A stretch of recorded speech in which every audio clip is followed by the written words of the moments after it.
Good evening, everybody, and welcome to Sports Roundup. Back on the Basement Show with Mr. Knast. I am Mr. Knast. Joining me tonight is Ron. What's happening, everybody? long time no see from Mr. Ron. Mr. Ron has been busy living life. We sent him on a special couple assignments, but now he is back. I'm back. So, and like I said before we started, it's been a while. Yeah. I think the last time me and you sat down and had to talk, the Eagles were what? 5-0 going into a Jets game. Yeah, I think you're right. But it's been a minute, so. Yep. Well, pretty happy sitting at 8-1 right now, even though that Jets game was totally avoidable. After 4 turnovers. Just kind of handed that one over. Yeah, it wasn't pretty. I mean, well, not so much that. Like, you figured they were gonna make a comeback and maybe go down on a game-winning drive to end that fourth quarter, and then nope. Yep. But you dug yourself an unnecessary hole. That is true. With four giveaways. Yeah, that is true. But over the course of the last few weeks, it looks like that issue's been resolved for the most part. And then watching, I happened to catch a bit of the game last night with the Bills. And you want to talk about a team having issues with turnovers. Oh, yeah. They can't seem to hold on to the ball at all. That is very, very true. You're absolutely right about that. And then this morning, they fired their offensive coordinator, Ken Dorsey. Yeah, I mean, something had to change there. And I mean, some teams don't wait till the end of the season to do it. Some teams do, so it's what it is. He was just the sacrificial lamb, I think. Yeah, for now. I hardly see if the reason why his people can't hold on to the ball is somehow tied to him. That is true. He can't go out there and carry it for him. No. I mean, is he the sitting goat if Buffalo doesn't make the playoffs? Is Sean McDermott on the hot seat now all of a sudden, too? And we all know where he went to school. Yeah, there we go. Ken Dorsey was quarterback for the University of Miami. That is very, very true. And beat Ohio State in the national championship game, if I'm not mistaken. I believe you are correct. With Willis McGahee as running back. Wow. What? And was Ed Reed there at that time too? More than likely. They had I a think he stacked. probably was. They had a pretty stacked team back then. Yeah. Yeah, they did. I mean, Ohio State was no slouch either, though. Yeah. I think that game actually went to 2 or 3 overtimes, and it was a national championship game. Played in Which South don't see Florida, much too. in those games. Yeah. Usually those games are a squash one way or the other. That is true. You're not lying there. Yep. Because then the following year, Ohio State went back and played the Florida Gators and got their asses kicked Yes, they did. by Mr. Chris Leak. Wow. I remember The that good guy. old days. Well, I remember watching it because I went to my dad's house, and my mom growing up in Ohio, me growing up where I grew up, she made me support Ohio State when they were on TV. Well, that night the house was divided because my dad had a Florida Gator pin that he actually brought out and put on the kitchen table and said, "Go Gators." And you're talking a pin from the 70s. Well, one thing I'll say about Ohio State is that they definitely have one of the top marching bands in all of college sports. Wow. Hands down. Ohio State, hands down, top 3. I will completely 110% agree with that statement. Yeah. Yes. Ohio State, USC, USC's always up to its top. Yep. and surprise third entry, Grambling University. Oh, you're talking the South where they have those like drumline competitions and stuff. Now you speak my language. Yes. Yes. If you haven't seen the movie Drumline, you don't know what we're talking about. You got to go check it out. And I mean, Miami was in the top 10 for a long time too. So as I was a part of the band of the hour, so that was what we were known as. But yeah, we were right up there. I was gonna say, was it before your time, during your time, or after your time that they were a top tier band? But they were pretty top tier when I was there, but then they got even better. Actually, shortly after I left is when they got into those championship years, and that's where they really kind of stepped up to even a higher level at that time. I mean, I did spend eight days in Tokyo with the Miami marching band, so that was quite an experience. I had never joined the band. I did 2 weeks of drum lessons in middle school and said, "I'm done." Yeah. Now my dad, on the other hand, he was part of the drum and bugle choir.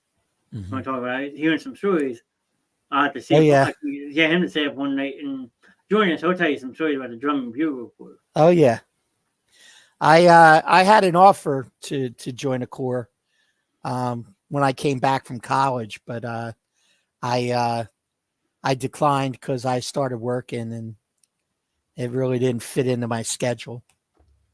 Gotcha. But I had an opportunity to be a part of Black Watch, and I turned it down. So that sounds familiar. Yeah, they're one of the top bands in this area. Jackie's in chat. Did you see them Cowboys against them Giants? 49-17. Laugh out loud. Well, kudos to the Dallas for taking care of the light work with the New York Giants. Yeah. And as much as I hate to say it, kudos to Dak Prescott for his 52 points in my fantasy football league. Yeah, I mean they're kind of empty numbers against a team like the Giants. I mean, they were playing a Giants team that has Danny DeVito at quarterback. Yeah, yep. I just said you're right. I mean, but no, Giants are in disarray.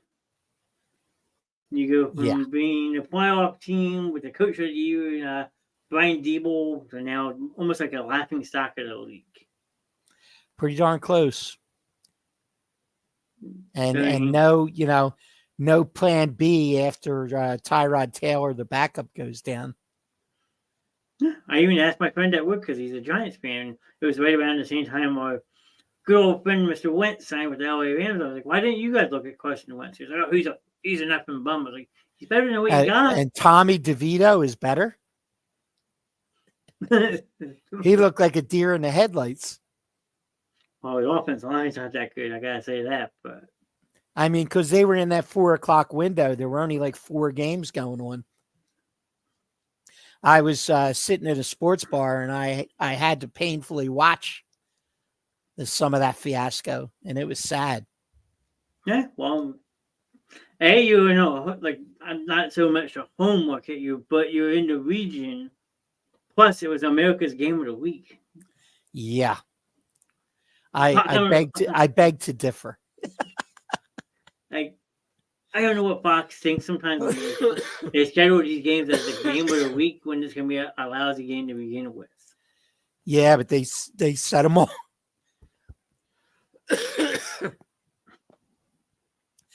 They set them all up ahead of time, so sometimes they've what looked like a good matchup when they wrote the when they picked the game schedules ends up being not so much. Yeah. Now, you would have said the week before when the Eagles and Dallas would have played, that would have been America's game of the week. I would 110% agree with you. Yeah, absolutely. And you knew this Chiefs Eagles game was going to be a Monday night game. There was no doubt. It was going to be a primetime game for sure. Super Bowl rematch potential, Super Bowl preview. Maybe. If you ask me, the AFC is wide open. It is wide open, and I don't really see Kansas City in the same light as I did because they kind of got exposed a little bit because once Tyreek Hill was gone and they lost those receivers, his receiving core now has been underwhelming at best. The running game is okay. The defense is nothing to write home about. So what are you going to do? You got to put everything on Mahomes' shoulders and Travis and hope for the best. Travis is too busy right now with and hope they could just shake it off. There's number one. I will give you that. There's number one. That's the first one. Well, he was busy down in Argentina on no bye week at one of her concerts. Yeah. I mean, all jokes aside, happy for you. You found somebody that you can put out with. You're dating and all that. I just hate how publicity it's getting. They're young adult. They're in their 30s. Let them live their lives. Yeah. Well, when you get to a certain level of stardom, it's kind of tough to do that. I think in case he got a good coach, I like Andy Reid. Yeah, us Philly fans, we love Andy Reid. Yeah. He never got over the hump, but. And the scary thing is that Kansas City and Andy Reid are coming off a bye as well. And we all know what Andy Reid does after a bye. Yeah. Well, be honest, if you think about it, it's kind of weird how the NFL wrote its schedule. So there's actually 3 main teams off this weekend. You had the Eagles off, Kansas City off, and Miami was off. That kind of surprised me that you would have that much powerhouses off on the same weekend. But hey, I don't like the schedule, so. Yeah. But Andy Reid has a good coaching staff out there. He has Mike Cap. Is Mike Kapler still out there? Yes. Kapler is OC, and I think he still has Spagnuolo as a defensive coordinator. Yes, he does. So Andy Reid is 27-4 after a bye week.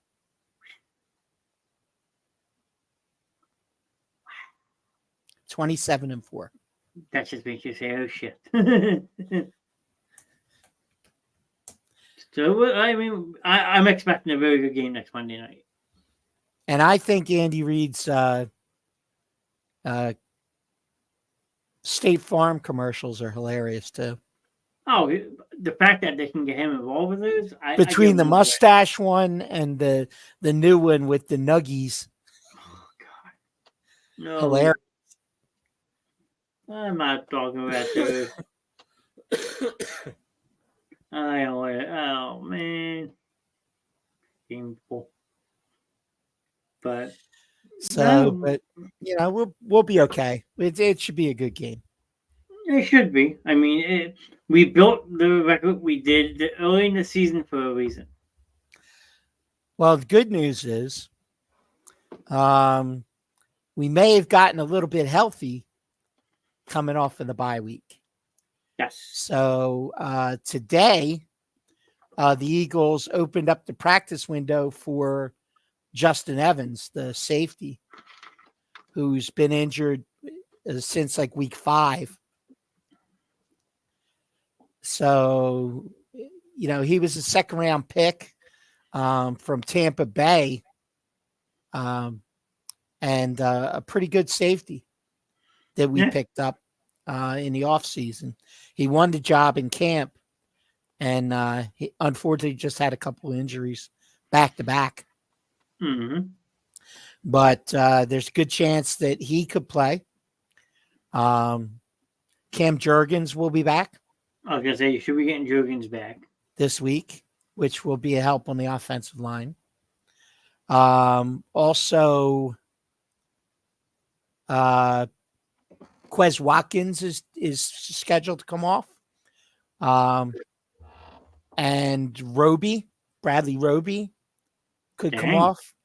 And also, there's an outside chance that you could still see before the end of the season Avonte Maddox. What about Dallas Goedert? Goddard's going to be a couple more weeks. I mean, he had that broken arm. He had a surgery. So he's looking at minimum 4 weeks. So probably closer to 6 weeks, which may put him back in time for the next Dallas game. Wouldn't that be something? So, yeah, that's about what they're looking at for him coming back. Now, there's also a chance, and I don't know if this is going to happen or not, but a lot of people have been talking about it. The fact that they may utilize Julio Jones a little bit more in kind of a hybrid position, which would take some of those crossing routes that would normally come from the tight end. Which I'm okay with. I mean, I'm pretty sure he handed it. He's a good-sized guy. I mean, he can get off the line. I don't see why he couldn't do it. No, I've been waiting for him to get more involved. Yeah, well, when you got Smith and AJ Brown, it's kind of tough. But now with Goddard out of there, you would assume that he's going to see more targets, starting this week. Yeah, I mean, because like you said, they can use him. He almost could be like a Dallas Clark and just be a tight, like a blocker when he has to, but then release. I think he could be in a wide receiver screen game. Yeah, or like I said, those crossing routes, especially against Kansas City, because their linebackers are not necessarily great in coverage. Yeah, that's true. So to work that middle of the field would be pretty key. True. And speaking of linebackers, I don't know if you noticed or not, but Eagles almost signed one yesterday. Really? They were beat out by another team, though. Okay. They had Anthony Barr in for a visit, and they were talking with him. They worked him out and all that stuff, and they were hoping to keep him around one more day, but Minnesota scooped up and offered him a contract and went back to Minnesota. But Anthony Barr would have been a really interesting fit on that defense. Yeah. Him and Zach. I saw Joseph out there last night that they had picked up. Joseph. It's one of the teams last night picked up. What, LeVon Joseph? Yeah. I saw LeVon Joseph. And he actually played pretty well last night. LeVon Joseph. There you go. Let's see if I can find it real quick. I don't remember which side of the ball he was on, but Buffalo Bills. Yeah, Buffalo. Okay. I looked that one up for a second. Yeah. So it was he made a contribution last night. Yeah, I mean he stepped in that one. the first week last year when we brought him in, had a couple of key stops. True. He's a big dude. He takes up He space. is. Taking up space. Hey, that's what beefy defensive tackles are supposed to do, plug holes. Bite kneecaps. Hey, those kneecaps are biting strong this year, man. Yeah, they are. 7-2 with a hell of a game this past weekend versus the Chargers. And they still got Dallas on the docket. That's true, they do. When do they play Dallas? Because they don't play on Thanksgiving. I think it's right in December. Let's see. Detroit Lions. If I can spell. Detroit Lions. Schedule. Here we go. Detroit Lions schedule. They have.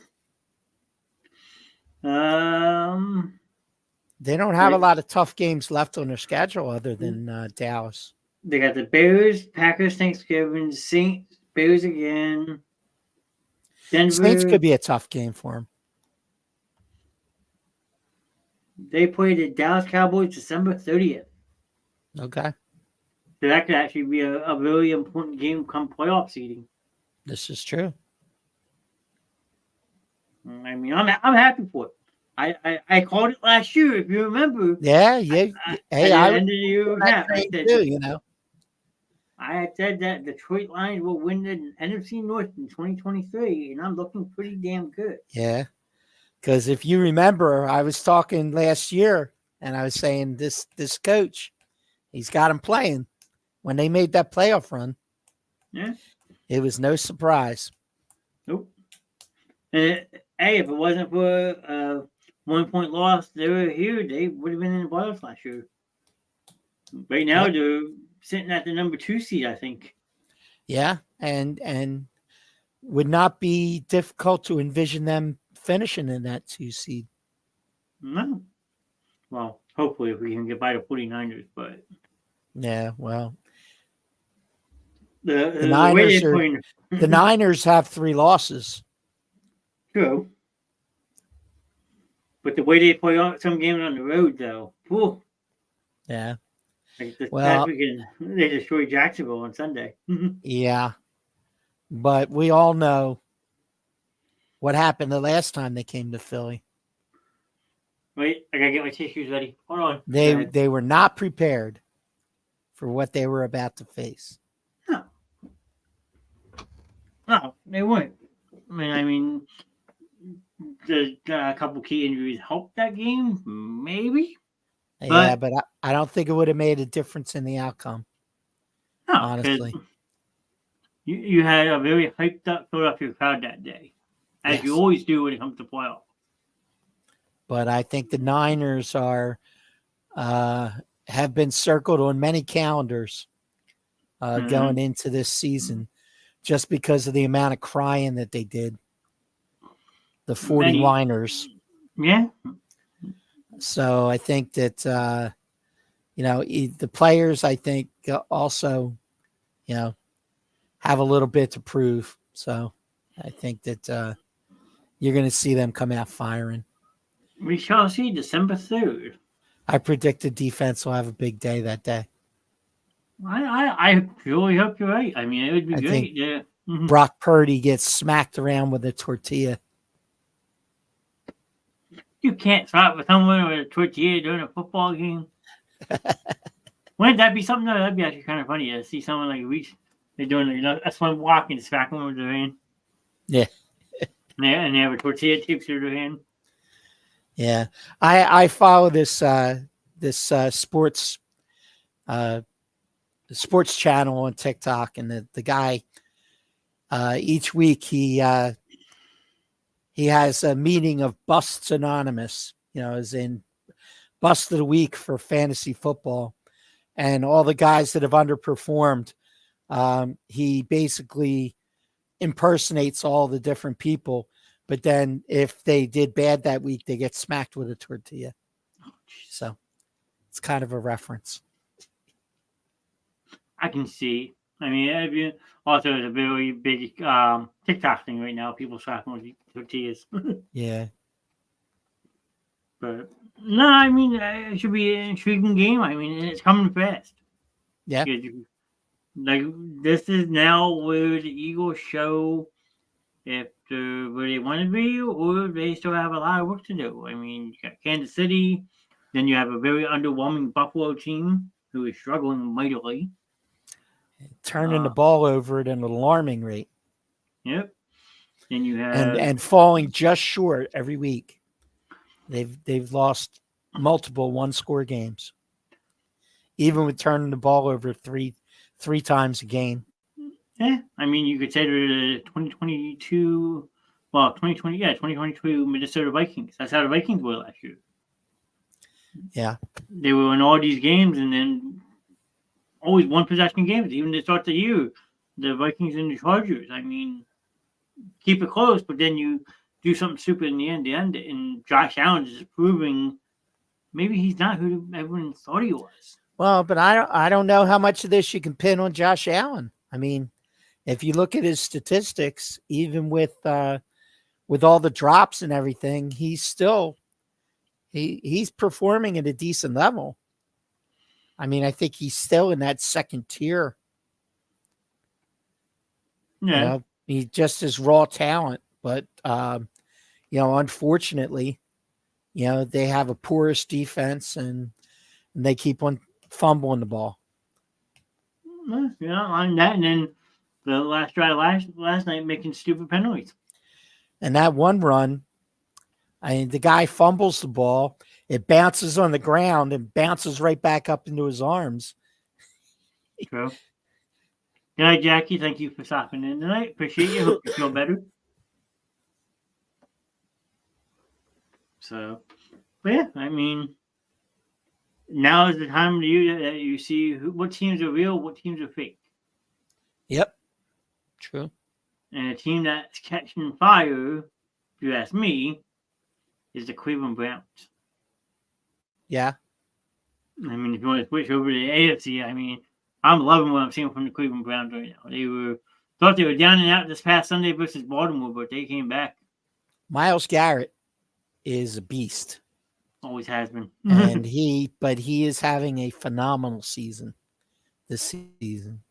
Their defense has been stout. And all they need is a little bit more consistency out of Mr. Watson. And I think Watson's not playing bad though. No, he's not, but he's just inconsistent. When he's good, he's extremely good. True. And they actually found a kicker lately who can make the big kicks. Yeah. Hopkins has been putting, I think he has 2 or 3 game-winning kicks now this year. So, more power to him. But Baltimore's still top echelon this year. Lamar's having a really good year, so people can't knock on that. Pittsburgh's hanging around because their defense is helping them keep them in games. Cincinnati's being Cincinnati. Mm-hmm. Like I said, the AFC playoffs should be a lot different this year than years past. Yeah. Because it was just, okay, well, let's just get to Buffalo, Cincinnati, and get it over with. And, who get to compete on who gets to lose to the Chiefs. Yeah, well, who knows if the Chiefs even those other people think this year. Hey, they're staring down the 3 losses right now. Right? Aren't they? 3? 3 or 2. I'm going to look it up real quick. I think they have 3. Because they lost to Denver. All right, let's see. We've seen more standings. Let's see. Right now, Kansas City is sitting at 7-2. 7-2. Okay. But it'll be 3 after Monday. After Monday, yes, it will be 3. But yeah, they're not even the same team they were. Las Vegas has now since turned a corner with Antonio Pierce. They're sitting at 5-5. And they benched Jimmy G. You always see that type of switch though when a new coach is named, like an interim coach. Yeah. So, I mean, but Jimmy G sounds like he's still mentoring this kid, helping him learn their systems, stuff like that, and still like encouraging him. Hey, he's getting paid. Yeah, that's all that matters. And the funny part is they've only scored 172 points this year, and they're Yeah. 5-5. And Devontae Adams is cursing the fact that he signed the long-term deal there. Yeah, because now they won't get rid of him because of all that dead money that they would ensue. Yep.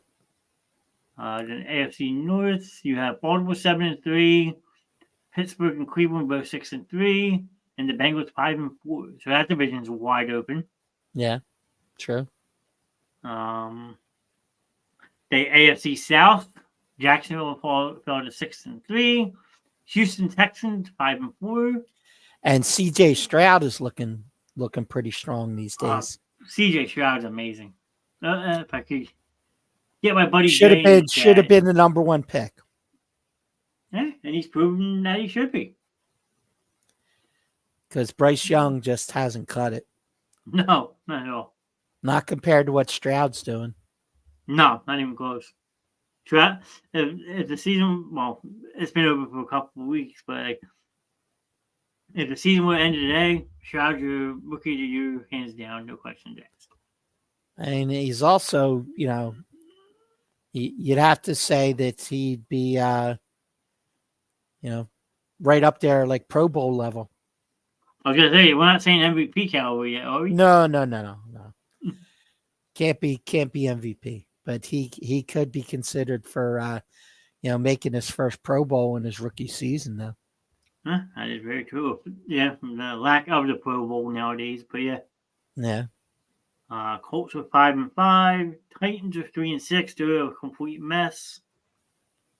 And then the AFC East, you have Miami 6-3, Buffalo's 5-5, Jets are 4-5, and the Patriots are 2-8. Anyway, I mean, I think we had talked about it the last time we did a show together. As much as Bill Belichick's a hell of a coach, it might be time to walk away. Kick him upstairs. Or let him walk and let another team take him on, which is probably the more likely scenario. If true. He's not ready to go out on a down note, he may want to seek out an opportunity where he can have one last hurrah. Yeah, that is true. Speak of the devil. We speak of Mr. C.J. Stroud, who is a super fan of the Houston Texans himself, Mr. Jay Williams. There you go. Mr. King Uno is in the building. Jay, we were just talking about C.J. Stroud and like rookie of the year, hands down. Ron had mentioned you a Pro Bowl. Like your Texans are catching fire, my friend. I mean, you were right. They might backdoor into the playoffs. He's all about the Houston Texans. So the fact that we were just talking about him and he pops in just made me laugh. Yeah, how about that? Yeah, but he's playing well. They're playing well right now. He is in conversation for MVP. See, he's saying MVP. And I don't think we're quite there yet. Ron's not sold yet on the MVP. Rookie you in Pro Bowl. Ron says all day. MVP. Yeah. I'd put him in the top 10. Oh, yeah. I mean, I'm not talking, I'm not saying he can't get there at some point, but I think he needs a bigger resume to really be in that conversation. Rookie, yes, but MVP, I'll say no. So he agrees with us. There you go. Yeah. Rookie of the year, Pro Bowl, Playoffs in your rookie season. Playoffs. Good chance. We're talking playoffs. I mean, because you figure they're only one game behind the Jacksonville Jaguars for that division. Yeah. And I think Jacksonville's got a tough game this week. If I remember correctly. This week coming up, they have the Tennessee Titans, a division game. No. So.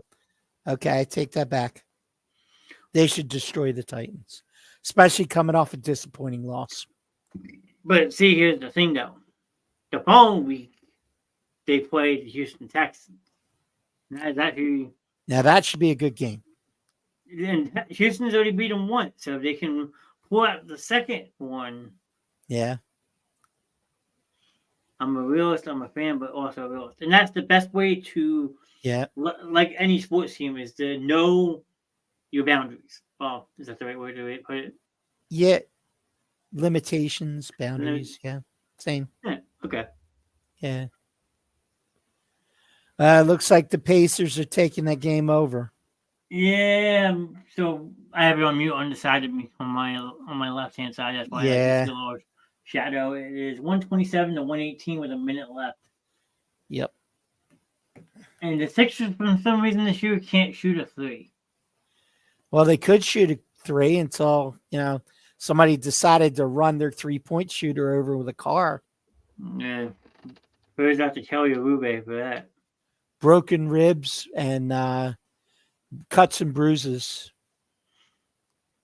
So, I mean, it could have been a lot worse. So, luckily, it's not that It was severe. 7 o'clock at night at Broad and Locust. Yeah. He was well. No, I heard it on Market Street. Nope, Broad and Locust. Oh, okay. I must have heard wrong. So, but over on the NFC, we have the Eagles 8-1, Dallas 6-3, Washington 4-6, and the New York Giants 2-8. World is crazy, absolutely. Yep. Wow, the Giants have only scored 118 points this year. Yeah, and prospects are not looking good going forward. No. With Danny DeVito quarterback. 118 points for 266 points against. Ouch. I mean, Washington's giving up more though. Washington's giving up 274, so. And then AFC North, Detroit 7-2. The surprise, Minnesota Vikings with Josh Dobbs are now 6-4 on a 5-game winning streak. Who the hell would have saw that coming? Well, remember, Washington traded away their key defensive players at the trade deadline. That is true. Basically, I'm surprised that they did that. In a sense, I'm surprised, but then if you look at the business aspect of it, you're not surprised. Yeah, I mean they're trying to get to a point where they can do a reset and build, rebuild it from the bottom up, which includes bye-bye to Mr. Rivera and probably Eric Bieniemy taking over as coach. I think everyone saw that when Bieniemy was brought in. Yeah. So Rivera's probably done after this year. You gotta say either Jack Del Rio, who should have been fired a couple years back, if you ask me. But. Yeah. You have all that. You have generational talent on that defensive line. Granted, they haven't all played as one in a year and a half, 2 years, but when you have names like Montez Sweat, Chase Young, Jonathan Allen, Deron Payne, you got to figure a way to make it work. Yeah, trade them away. Yeah, like they did. Sweat and Chase Young, see ya. Well, that was, I don't know if you, again, don't know how true this is, but apparently they had contacted the 49ers about taking on both Sweat and Young, but San Francisco wanted to play away with the 2 and the 3. Yeah. Imagine that, though. Them both winding up on a team like San Francisco. Yeah, that would have been bad. That would have been really bad. Yeah.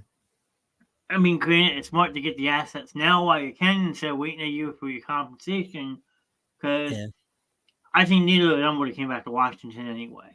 No, they were out of there. And then I know Sweat got paid by Chicago. He got a very healthy contract. Yep. He got like a 4-year, $98 million extension with like 70-something guaranteed. But I haven't heard nothing about Chase Young yet. So he still might leave San Fran after this year. You never know. Yeah. But yeah, Minnesota Vikings 6-4, and like I said, Josh Dobbs the last 2 weeks working some magic.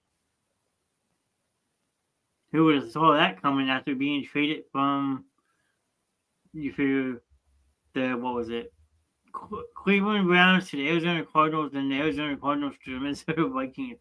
4 guys been on 3 teams this year, and all he's doing is winning. Yeah. Chase Young is in the final year of a 4-year, $34.5 million fully guaranteed contract. That's the end of his rookie contract. Yeah, 8.5. A little bit over 8.5 a year. Yeah, because he was the second overall pick, so that makes sense. Yeah. Ooh, Sixers cut it down to 4, 17 seconds left. But I think Indiana's going to ice it. Sixers don't have any timeout, so. Yeah. NFC West, San Fran 6-3, Seattle Seahawks 6-3, Rams 3-6, and the Cardinals 2-8. You got to see which Seattle shows up week to week. I mean, Geno overall's had a decent year, but he's laid a couple eggs too. True.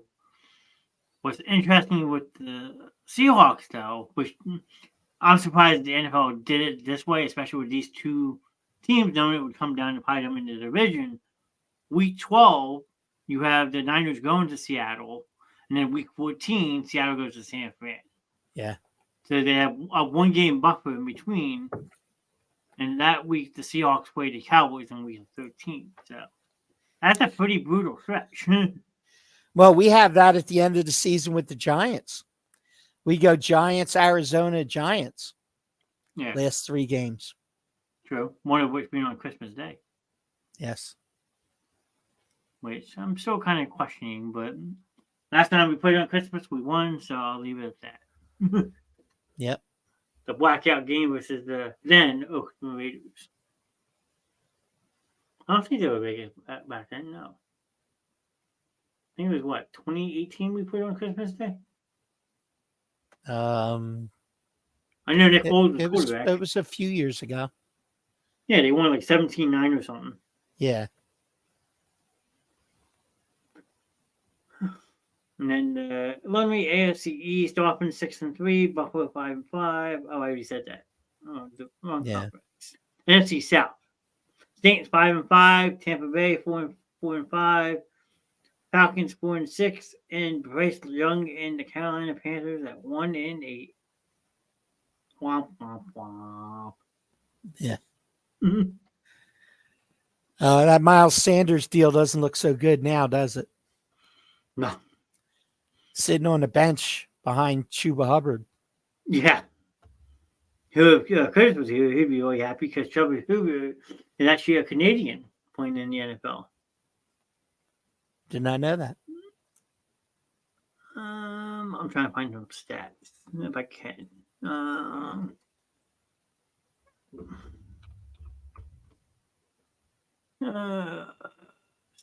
Here we go. Yeah, because I'm not going to look at running backs real quick. Hold on. Yeah, Sanders is even in the top 50. He's been horrible. Bryce Young. He has to be higher than that, though. There he is. 224 yards. And 1 touchdown. Take that $7.5 million and see ya. Yeah. I mean, he's down there with like Kareem Hunt, Aaron Jones. Russell Wilson has more rushing yards right now than freaking Miles Sanders. Oh, my God. What's that tell you? Yeah, that's not good. Wow. They're having brunch over who's stealing more money. Right? Russell Wilson or Miles Sanders. Yeah, well, right now Christian McCaffrey is the leading rusher with 747 yards. So, yeah. But if you ask me, the league's involved more into a passing game. But he broke his consecutive game touchdown record was broken this week. That's the end of that 14. Which is incredible. I mean, yeah, you don't see that. You just don't see that. Not these days, and especially not a running back. And then over in the receiving aspect of it, you have 2. After you figure both these receivers were off, so they've only played 9 games. But you already have 2 1,000-yard receivers in 9 games played. And that would be Mr. Brown and Tyreek Hill, maybe? Yes. Yeah, Tyreek Hill Elite has them by 69 yards right now. Yeah. Tyreek Hill has 1,076, and AJ has 1,005. Nice. That's freaking amazing. 1,000 yards through 9 games. Go back a few years, and 1,000 in a season was a big deal. Oh, absolutely. That's the thing that blows me away. And then, like, you figure CeeDee Lamb's only, 975, so he's only 25 below 1,000. Yep. Keenan Allen's 895, 868, but he has one more game, 827. Your boy Puka. Yes. Is at 827 at the 9 games played. And he wasn't really starting week 1. No. That's the amazing part of it. Jamar Chase is up to 821 after a very slow start. I mean, yeah, I gotta pat myself on the back for Puka Nacua though. I kind of spotted that one coming, and I was able to jump on it. Yeah, landed him in 2 leagues. That's what you got to do. You got to take those sleeper picks. Yep. Let's see, passing wise. Now here's the shock. Guess who is leading the league in passing right now? Mind you, one player had past week off, but leading the league? Yep, leading the league in passing. In passing. Well, surprisingly, even though we just mentioned Hill and AJ Brown, it's not Hurts and it's not Tua. Nope. It may be, I hate to say it, but it may be Dak Prescott. Nope.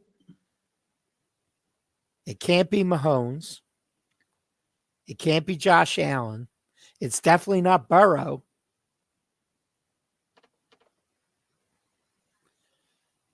Who the heck is it? You want to tell you? Give me 1 second. Okay. I'm just running through in my head here. Hold on.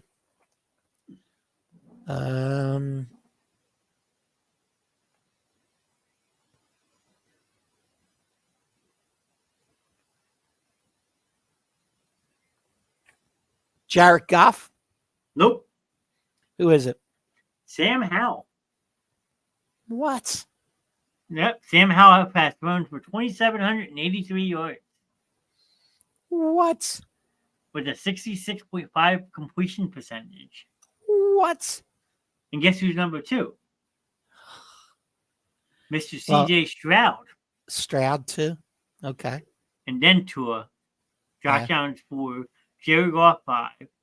Patrick Mahomes 6. Prescott 7. Justin Herbert 8. Jalen Hurts 9. And even though he's missed the last 2 weeks because of being out for the season, Kirk Cousins rounds out the top 10. Okay.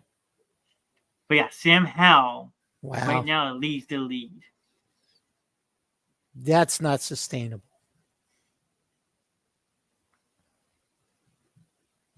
But here's the other amazing part.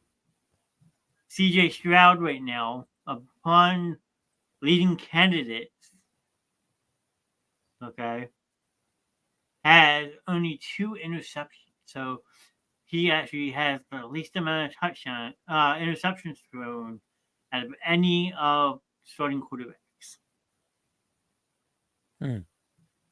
Damn. Yeah. 15 touchdowns to 2 interceptions. Just looking at some of these numbers, like Sam Howell, 17 touchdowns, 9 interceptions, 219, 7. Josh Allen, 19-11. Prescott, 17-6. I mean, it just goes on and on. Like CJ Stroud's the real thing, it seems like. Seems like. I mean, he's got a couple good receivers down there in Nico Collins and Tank Dell. And Noah Brown's starting to wake up, too. And Noah Brown has been coming on. And he's finally using the tight end that they signed, too, with Dalton Schultz. Yeah. Jump over the defense.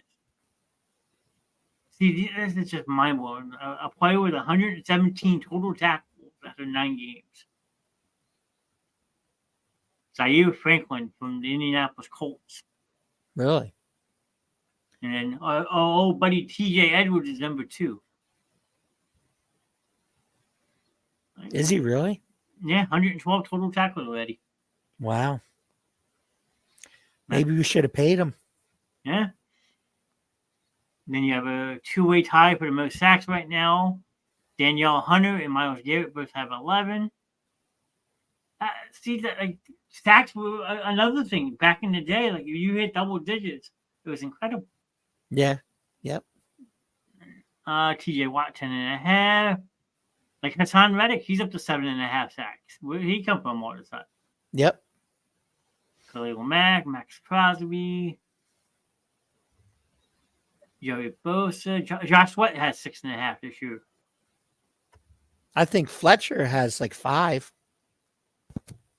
Not seeing him on this list, so he might be a little lower. Fletcher. Not seeing him on you. Nicholas Morrow, 3. I miss him? Hang on. Vita Van Noy. Yeah, Cox isn't on here. Nick Bosa only 4.5. Gotta love seeing that. Yeah. With the crybaby himself. And then Aaron Donald only has 5.5 too. So now I can't believe that he only has 1.5 sacks. who, Fletcher? Yeah. Wow. That doesn't sound right to me. Jordan Davis has 2.5. BG has 2. Wow. He's ranked number 169.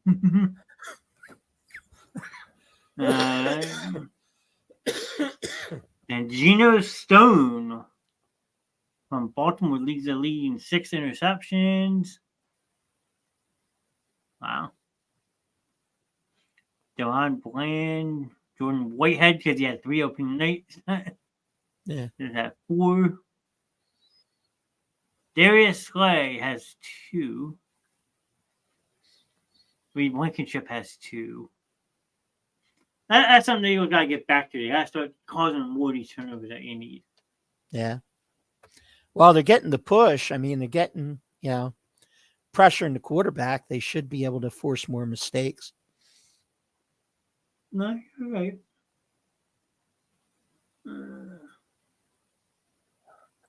Kicking.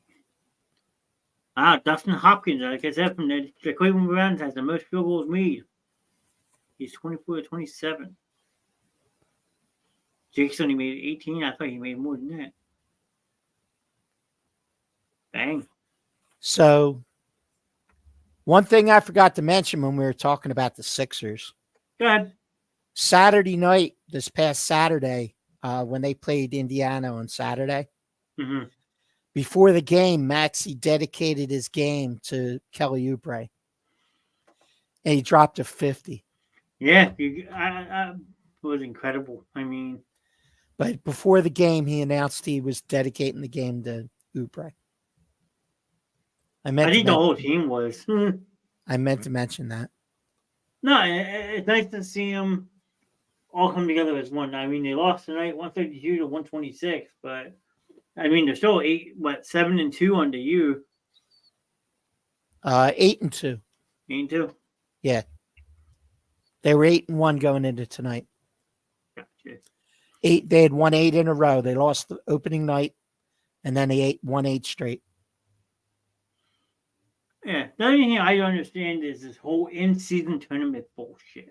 Yeah, it's just something to try and help the ratings and create interest in a time when there's so many different things to be distracted by. I mean, I don't think it's necessary, if you ask me, but it's not. But I mean, the players don't mind because whatever team wins, each player on the team gets $500,000 each. Yeah, that's what someone I work with was telling me to get like a big bonus. Yeah, $500,000 each. Right? Just shows you that it's a money hungry driven For league some of anymore. these guys that are making league minimum, yeah, that's a pretty healthy check. No, you're not lying. You're right. I mean, now they're tied with Boston at 8-2 in the Eastern Conference for the best record, and then over on the West you have Denver and Dallas 8-2 also. I mean, season's still early, so there's not much really you can talk about basketball, but yeah. Well, there's a lot of chatter about the possibility of getting Zach LaVine. he could help. You never know. He's one of 3 teams that keeps on coming up in the conversation. But the question is, how much would you have to give up to get somebody like a Zach LaVine? Because you see how big that James Harden trade was. Yeah. True.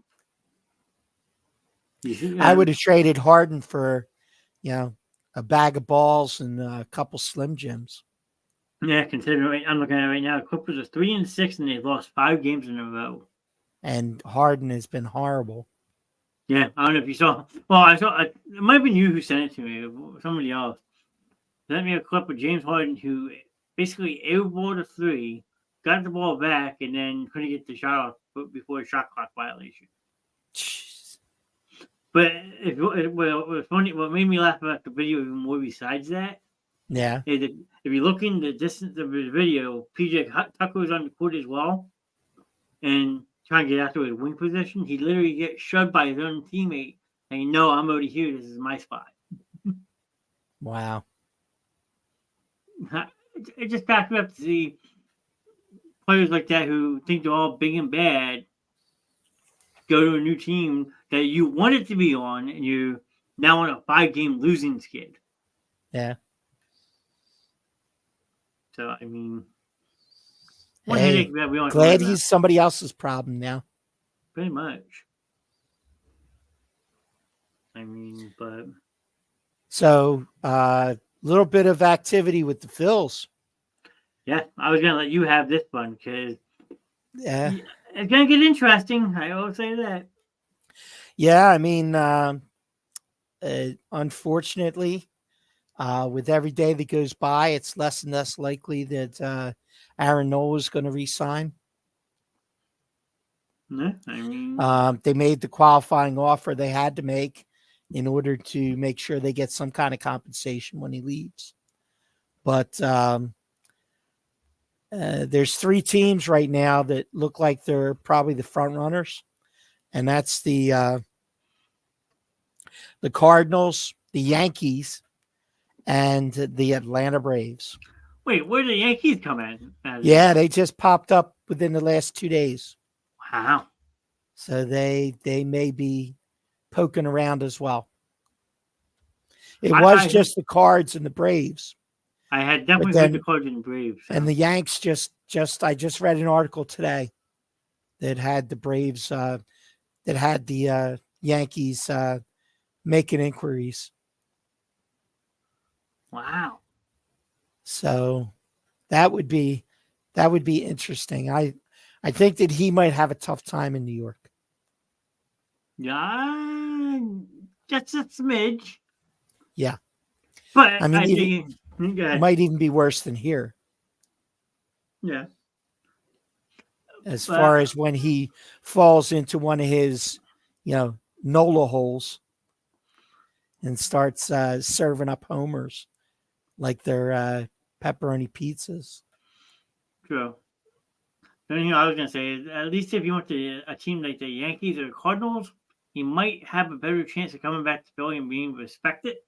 Where if he was signed with a team like Atlanta, you come back to Philly, you're going to get mad hate. Yeah, that's true. And I got to look at it. Like, got a point there. Anyone who goes to a division rival team after leaving you never comes back with a welcome smile. I mean, there probably have been some. There's been a few. A few. But a if you're leaving few. on bad terms, though, Yeah, if you're leaving on bad terms, that's a little different. You can ask Scott Rowland about that, yeah, or JD Drew. or JD Drew. Um, but then again, there were guys that left, and then when they came back, they got standing ovations, Chase Utley. like Chase Utley, Jim Eisenreich, when he came back. Eisenberg got an ovation back? Yeah, he was with the Dodgers after he left here. Why does everyone go from the Phillies to the Dodgers? It must be the weather. Yeah. Who else? I don't think sure Jimmy Rollins ever came back to Philly as a opponent, did he? Didn't he go to the Marlins? Did he go to the Marlins? I thought that was Gene Segura. Maybe I'm thinking of Segura. Let's see, Jimmy Rollins. I thought he went to the White Sox when he left here. Let's see, Jimmy Rollins. Now he played for the Dodgers too.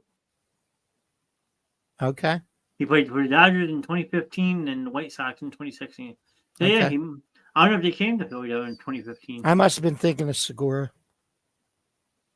I think Cole Hamels came back out of standing ovation. Yeah. So yeah, like you said, they do give the people who deserve it the props, but there's people who live on bad terms, not so much. Yeah. This is true. So I'm curious to see what happened with Noah. The big name out there right now is Shohei Ohtani. Where the hell does he end up? And who's willing to break the bank for him? Dodgers. All of a sudden, a team like Chicago is out there spending mad money. Yeah. But does Ohtani go to a place like Chicago? Now, all along, there's been all these stories that said, oh, he's going to stay on the West Coast because of travel, because of traveling back to Japan, it makes the most sense, blah, blah, blah. So, but recently he did an interview and he said, it's not about the geography. It's about the potential of the team winning.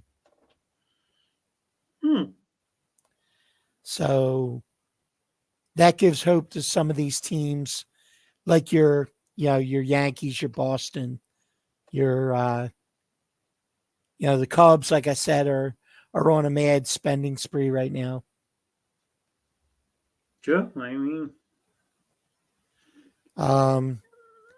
you got guys, really, there's more pitching available than there are position players.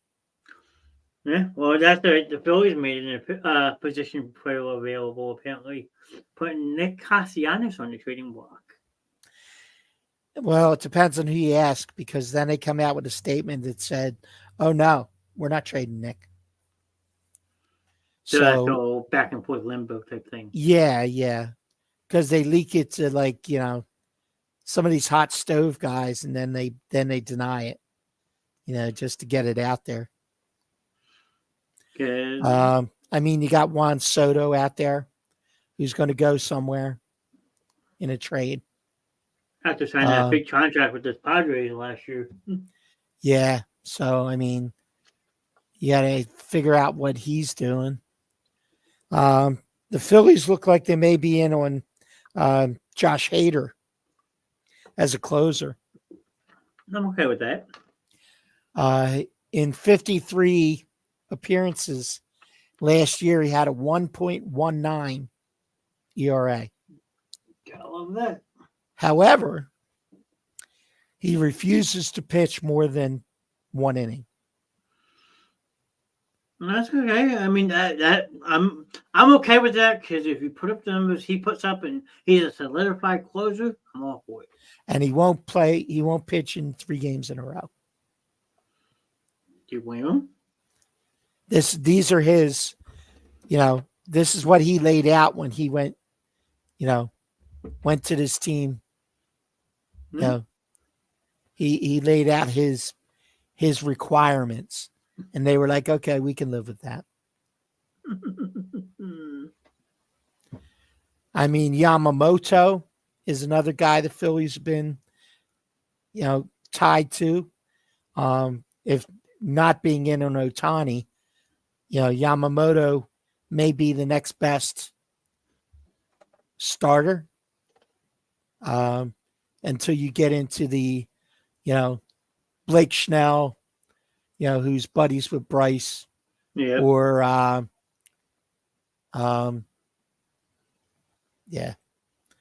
the other starter. Like you said, there's not much out there though. Yeah, there was another starter that they were rumored to be sniffing around. Trying to think of who it was. I don't remember right off the top of my head. So, going back to Mr. Castellanos real quick, I want your honest opinion. Okay. Say you do trade him. Okay. Now you have that wooden right field. Yep. You've already said that Harper's going to be your everyday first baseman going forward. Correct. Could you bring back a Rhys Hoskins and throw him back in the outfield? Nope. Because if they were going to do that, they would have moved Castellanos to keep Hoskins. Hoskins' outfield experiment was not uberly successful. Well, that's what I was saying. If you wind up trading someone like Castellanos, now you have that avoid Mike Trout. See, it would be cool to bring Trout home. Don't get me wrong. Still one of the top 10 players in the game, even though he's had some injuries. But see, if you're going to do that, you might as well put Trout in center, and then you give Rojas right field. Keep him around. Well, I don't know if Rojas is going to start this year on the big club.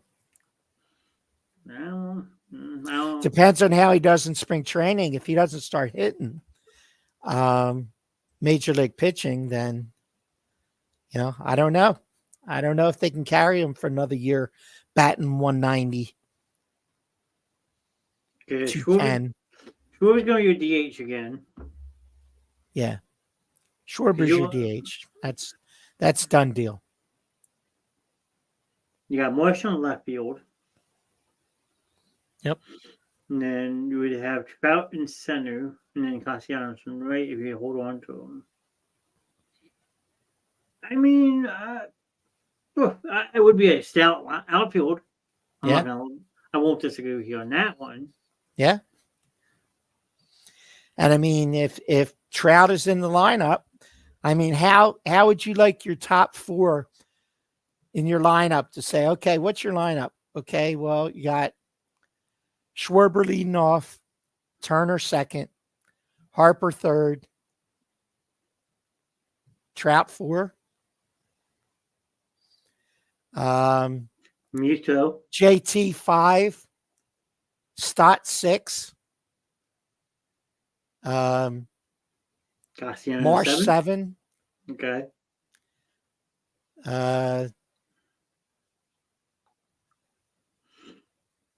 Who else am I not? Well, Castellanos is still Castellanos, yeah, if he's there. And Bohm. And then Bohm, yeah. You had Bohm in there too. Like Ice just said, evening ice. But that's a lot of offense. Yeah. If you add Trout to this offensive lineup, I mean, I think that I don't know how you could not want it if it's not going to cost you that much. I mean, it's not going to cost you what it cost you to get Soto. Yeah, because Trout is older, you're right. I mean, you might be able to get Trout for like, I don't know, one of the pitching prospects and Castellanos. Maybe. I just don't want to see him blow up a team for someone like that. Granted, Trout would be an amazing fit. Fans would love it. But if you get Soto right now, Soto's only got 1 year on the contract. And what's Trout have? and then he's a free agent. Trout just signed an extension. He'd be locked up for a couple years, at least 3, I think. He just signed an extension in 22, I think. 2019, he signed a 12-year extension. Okay. So he's under contract till 2031. Yeah, something like that. Let's see. He is under free agent till 2030. Yeah. And it would be a $35.4 million salary to take on. Yeah. That's like an expensive ass payroll, sir. But Middleton showed that he'll spend. I'm not disagreeing with you, but between you figure Trout, Harper, and Turner, you're looking at close to $100 million just for 3 players. Yeah, true. Per year. Understood. That's a lot of black and milds. Holy shit. I mean, if you, I don't have a problem with it. I just do not want to see them break the bank. Well, like I said, I mean, Middleton showed that he's willing to spend to get the championship. So I think that that's just one possibility. I don't want Soto here, period. No. I mean, I know he's only like 24, but I don't think he fits with this group. No, he won it. You're absolutely right. But Trout would. Soto's actually eligible for arbitration. I mean, we got an estimate at $27 million for arbitration this year. Right. So Soto's not even under contract, technically. No. That's why they're going to move him. And he's only 25. Damn. He's going to get paid. Yeah, he is going to get paid. Somebody's going to pay for him. I just hope it's not us. No, I would agree with you. He is, I feel, cancerous. He divides a lot of locker rooms. I mean, you know, he has Scott Boras. Of course he does. And he also went into San Diego. When he went into San Diego, and Scott Boras went, my client wants to bat third. Arrogance at its best, too. And he doesn't want to bat anywhere else. So you need to put him third in the lineup. And coming to Philly, he wouldn't get that because that's Harper's spot. Yep. Anyone who knows Philly's lineup always knows that Bryce Harper is going to bat third. Now, if you could get someone maybe to leave that stretch, sure, but no. Harper's earned that spot. Harper always will have that spot. Because I think the 1 year they tried batting Harper fourth, and it just turned into a shit show. But no, I mean,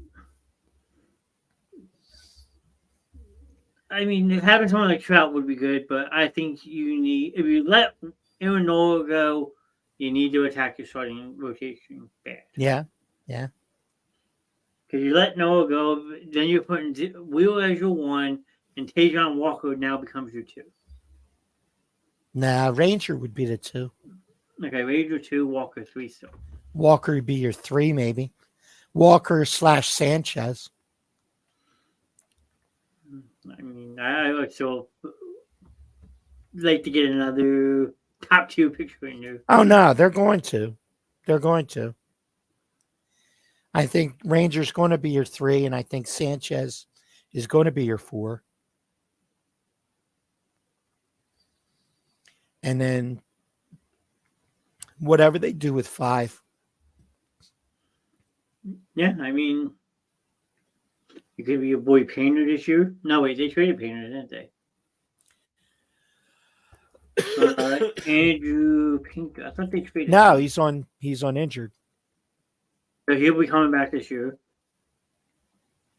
Who's the other one that you were really high on last year? You said Sanchez, Painter.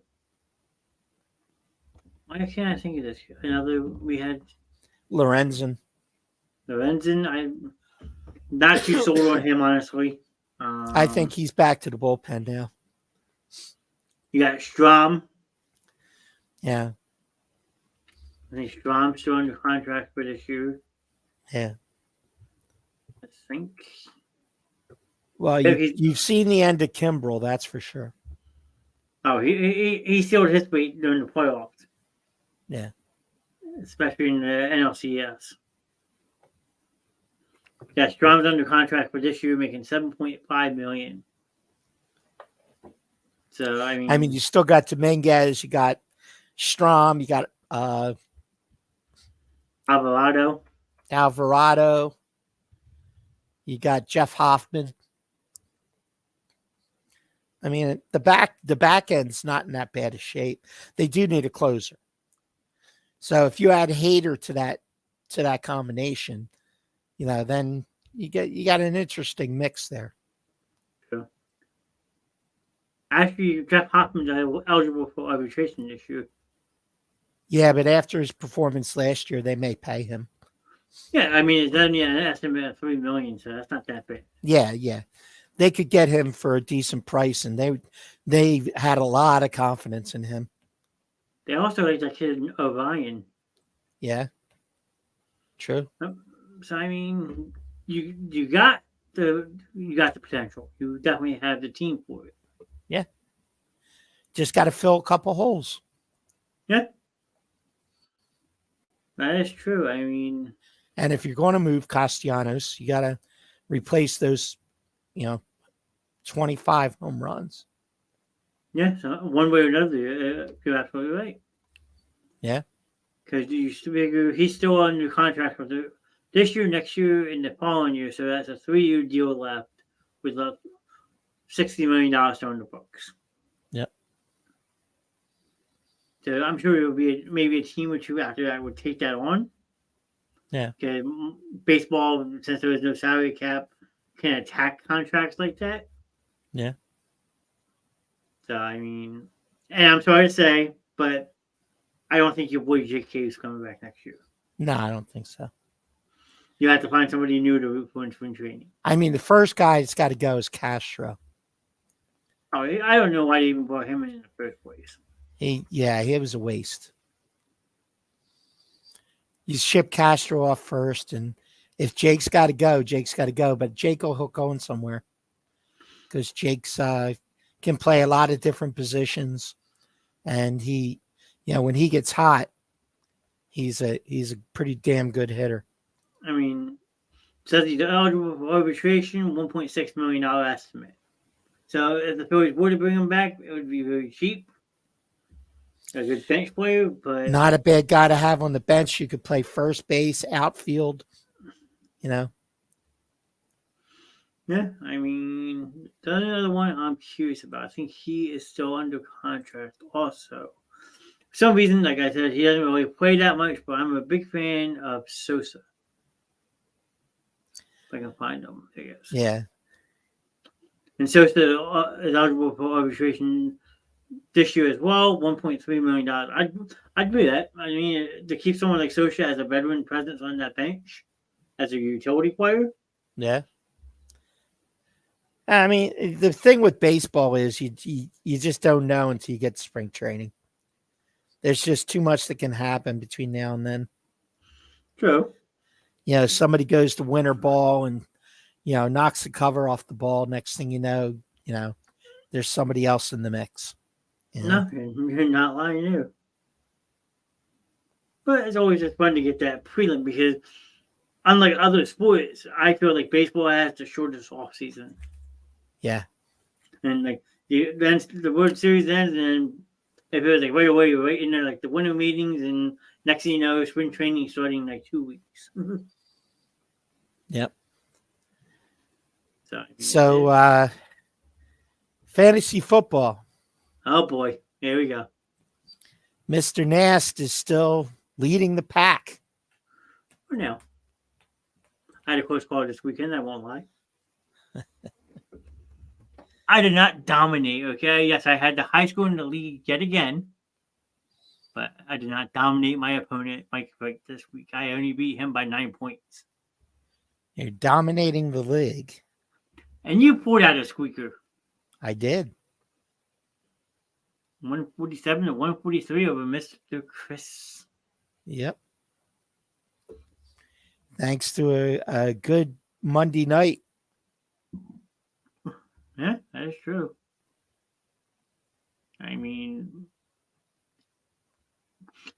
you guys are all playing catch for the leader. I'm not trying to rub it in anyone's face, but I have a 2-game lead on everybody. I will admit, I had Kirk Cousins. He got hurt, so I picked up Sam Howell. In the last 2 weeks, Sam Howell's been pretty damn dominant. Yep. I mean, I thought I was losing this week. I had 3 running backs combined and give me 11 points. Like, oh, shit.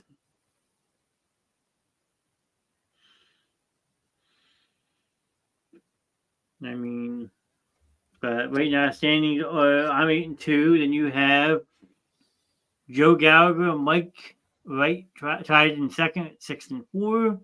Chris Balls at 5-5. Then we have a 3-way tie with Jason, Team Miz, and yourself, all 4-5-1, which I thought we tried to eliminate the ties, but then Vince and Doughboy are both 4-6, and Mr. Sam Simmons is 3-6-1. And I quote from Mr. Simmons, I have not been this bad in fantasy football ever in my life. Yeah, he's had a tough ride. I mean, he's got Lamar, got Devontae Adams, he's got Amari Cooper, Aaron Jones, Mostert from Miami, Dwight Schultz. He's got David Montgomery in the mix there, Travis Kelce, Tua, D-Hop from Tennessee. I mean, he's got a good team. He just had some bad luck. Yeah. Got a good roster. That is true. I actually just pulled this up. So, you don't shoot me because I'm looking at it directly on Yahoo. If the players were to start today, you'd be out. Yes. I'm guessing it is going by total points. That would be correct. Me and Joe would have to buy. Well, head to head. Head to head would be first. Okay. And then total points would be second. So, I mean, who we have this week? Let's see, week 11. Ooh, I got the new second place team this week. I got Mr. Joe Gallagher. Sam has Mike Wright. You have Vince. Team Miz plays Doughboy. And Jason plays Chris in a 4-5 matchup. So, I mean, a couple good matchups this week. Yep. Yeah, I think our playoffs start on week 16, so we still have about a month.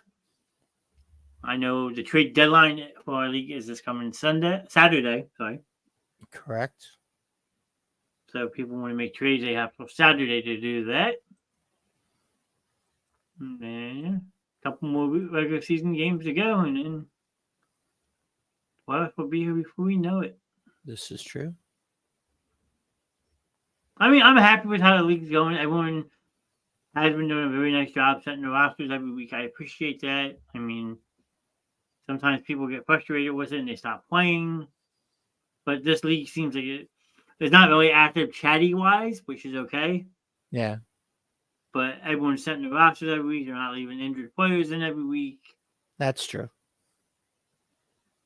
So, I mean, you figured from what?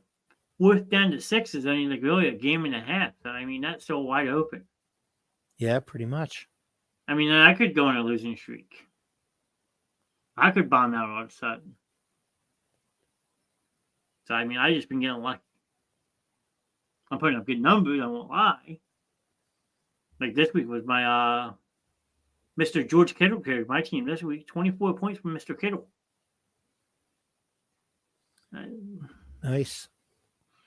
I had 64 from Sam Howell, 39 from CD, who had a hell of a game versus the Giants, to be expected. And then I had 10 points from Adam Thielen, but other than that, George Kittle was the only other one in double digits for me. I mean, I could have easily lost this week. Yep. I was sweating it till Monday night. And on your end, let's see, you had 56 from Mr. Burrow, 27 from Jamar. So you figure between those two combined, you had 83 points, which is a good week. Yep. DJ Moore gave you 10. Stevenson gave you 12 points for once. He's been all season.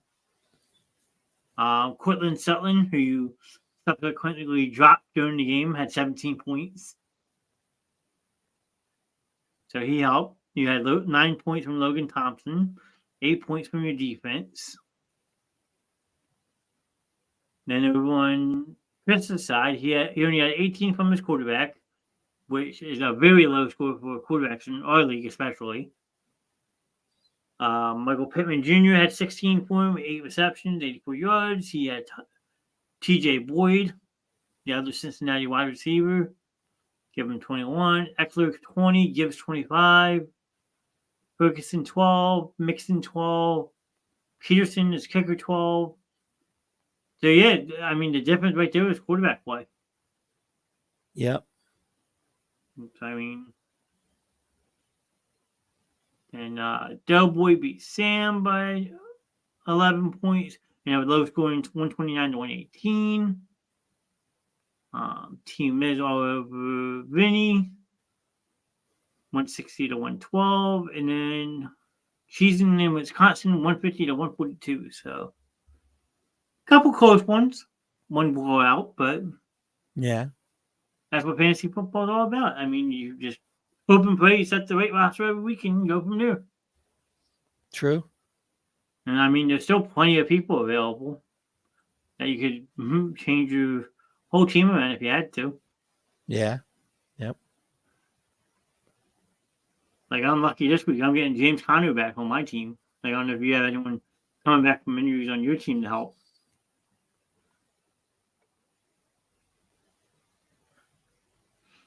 I do not.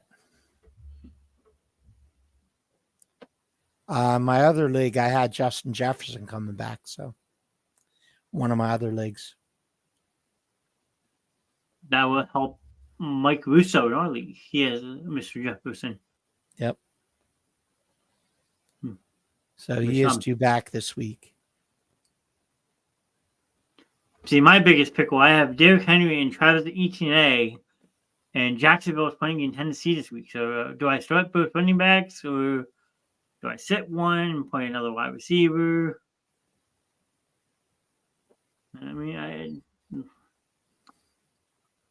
a lot to decide. But that's what makes fantasy football fun. This is true.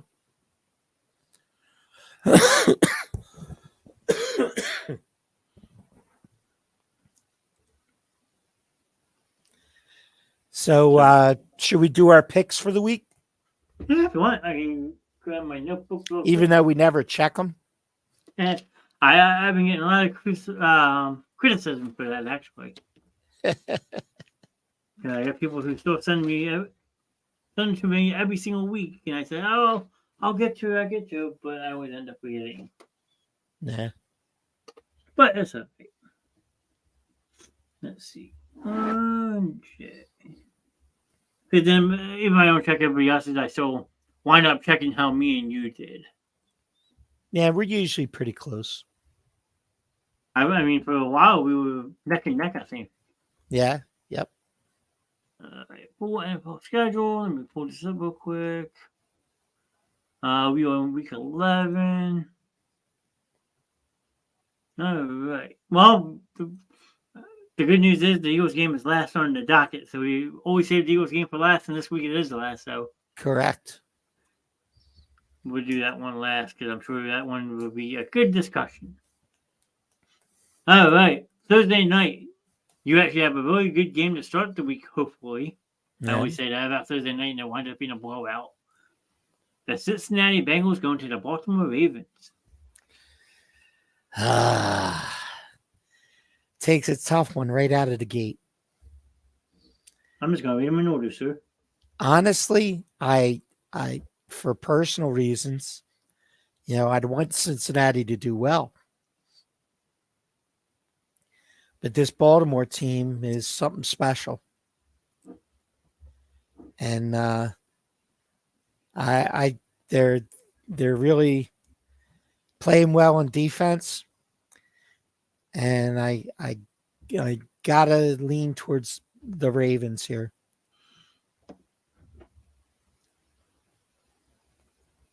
Okay. I mean, it's a classic top AFC North division game. Yep. And these games mean a lot, especially with how close that division really is right now. True. I mean, Cincinnati, they both actually, if you think about it, came down to a last second field goal deciding point last week.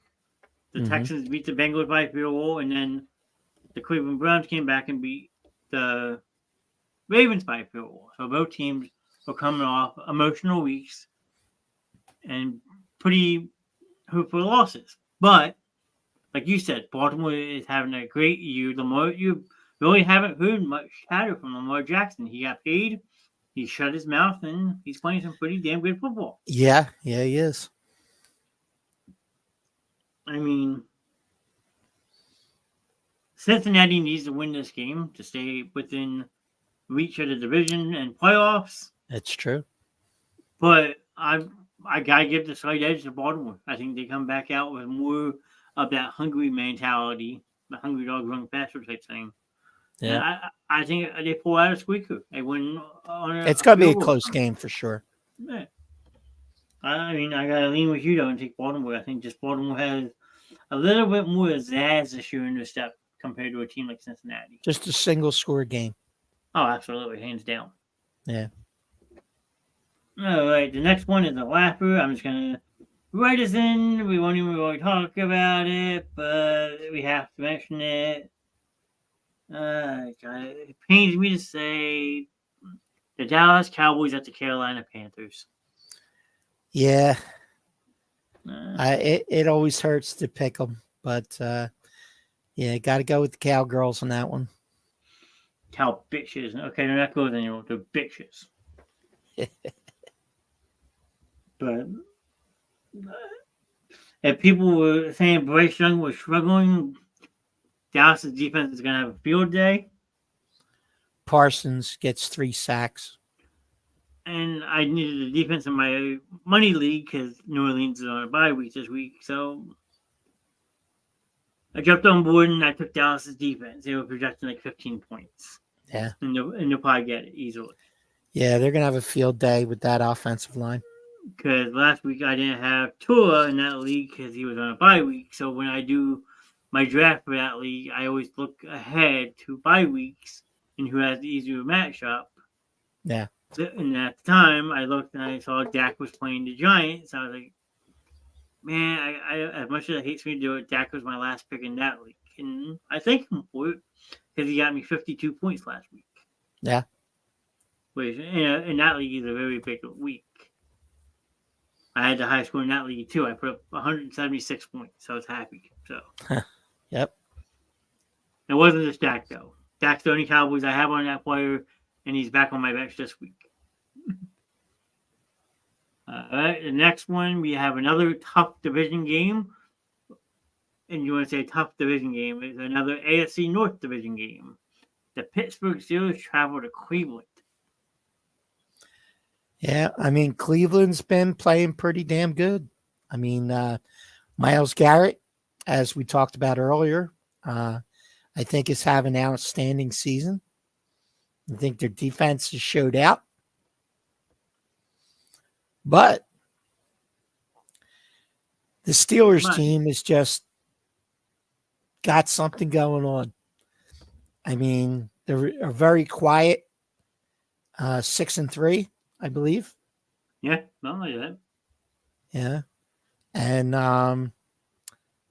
all Tomlin does is win games. I'm going to go Pittsburgh here in a mild upset. They're actually both 6-3, so this game means a hell of a lot. Yeah. So you said Pittsburgh in a mild upset, huh? Yep. Is it in Pittsburgh or Cleveland? In Cleveland. Oh boy. But no, I'm going to stick. I'm going to stick with it. I'm going right. to stick with the Steelers. What's crazy about the Pittsburgh Steelers this year? They're 6-3, but they've only scored 156 total points. Yeah, because they're playing good defense. Yeah, I mean, God, that's another tough one. I mean, this could be like a 12-9 game. Oh, absolutely. Actually, let me see something. Let's see if I can. Let me pull up ESPN real quick. I want to do. I'm curious. The over under on this has got to be extremely low. November 15th. Here we go. The over under on this game is 36.5. Yep. And Cleveland opens as a 3.5-point favorite. I'm gonna again. I agree with you. It's gonna be a very close defensive battle. I'm gonna do what you didn't do. I'm gonna take the Cleveland Browns. I think they pull out a squeaker. The Browns are trying to stay within the division race, stay within the playoff race, and this game helps. I mean, yep. It's gonna be a gritty-nosed, hard-running battle of the trenches, hands down. Absolutely, without a doubt. So take Cleveland on this one. So let me go. Well, I can buy a right here actually.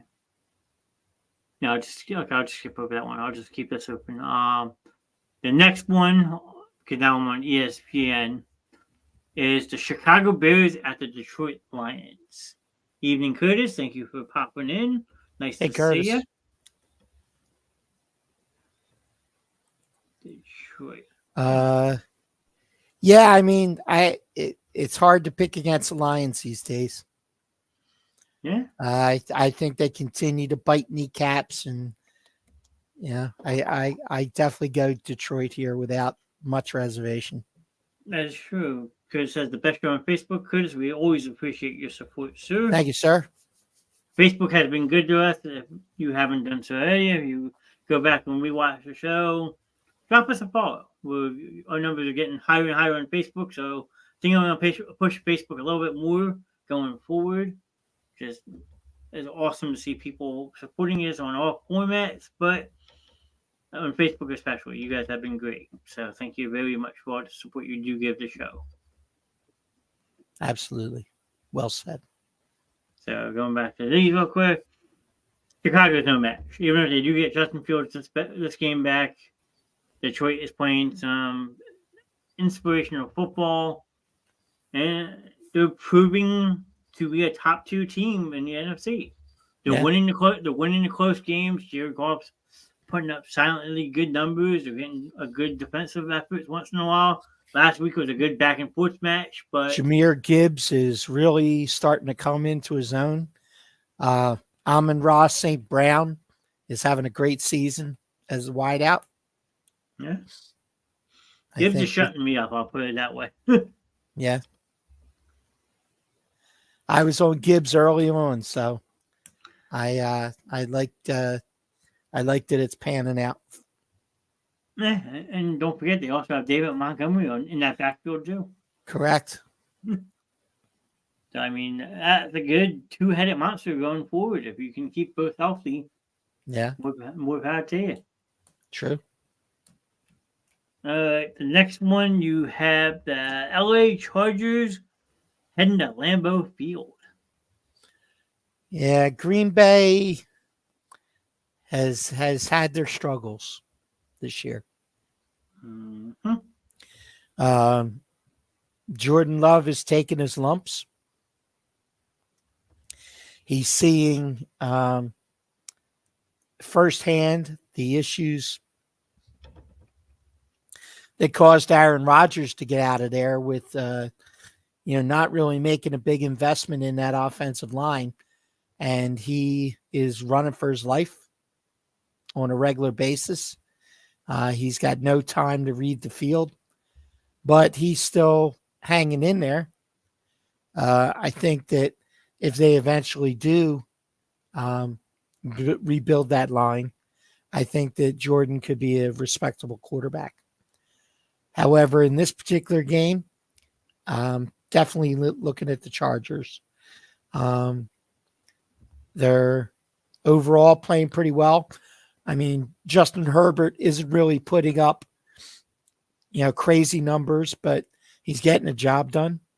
Yeah. He's got some good weapons. So I'm gonna definitely look at Chargers in this one.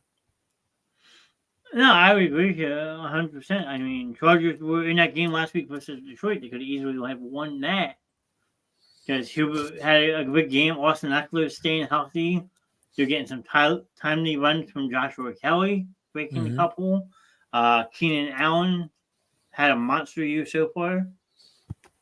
True. So, yeah, I mean, Packers are starting to slowly rebuild.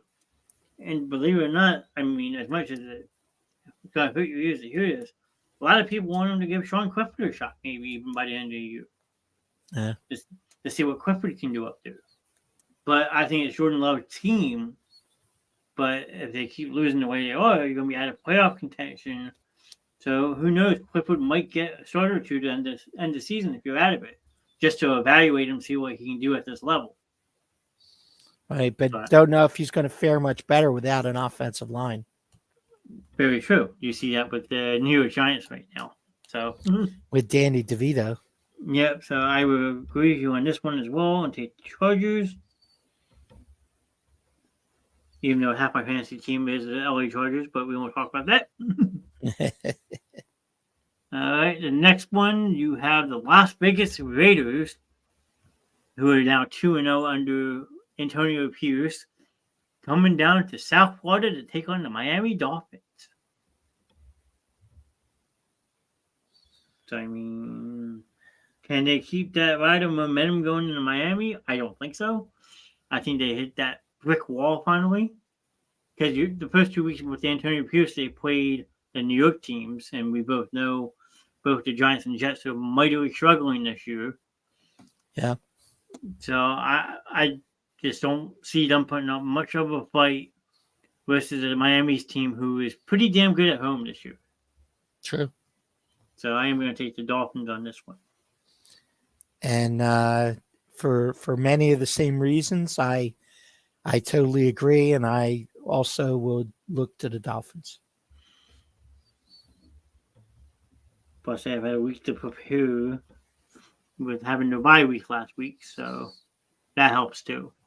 And they're getting the running back back. Mostert or the other one? A chain. Oh, okay. The rookie phenom who came in. Due back off injured reserve this week.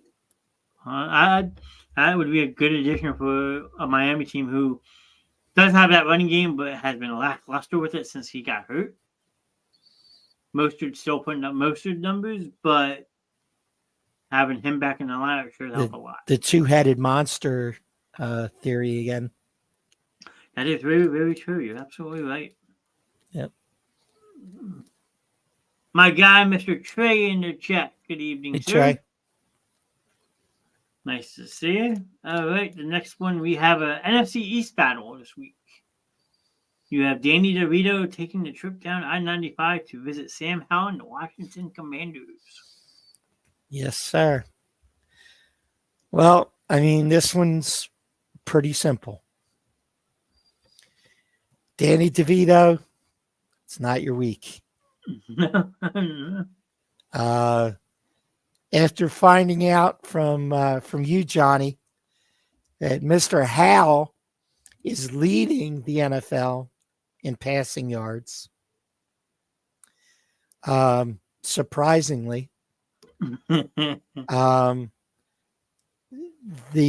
Giants have less than no chance to win this game.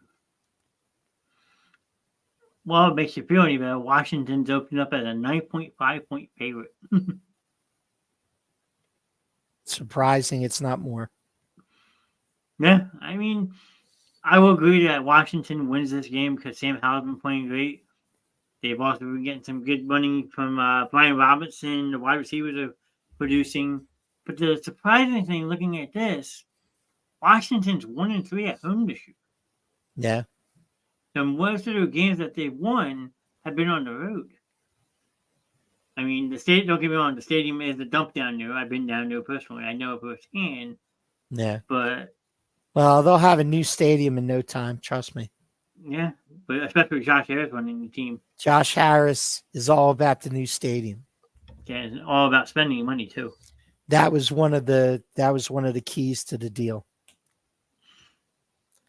I think the day after they closed, they started looking at stadiums.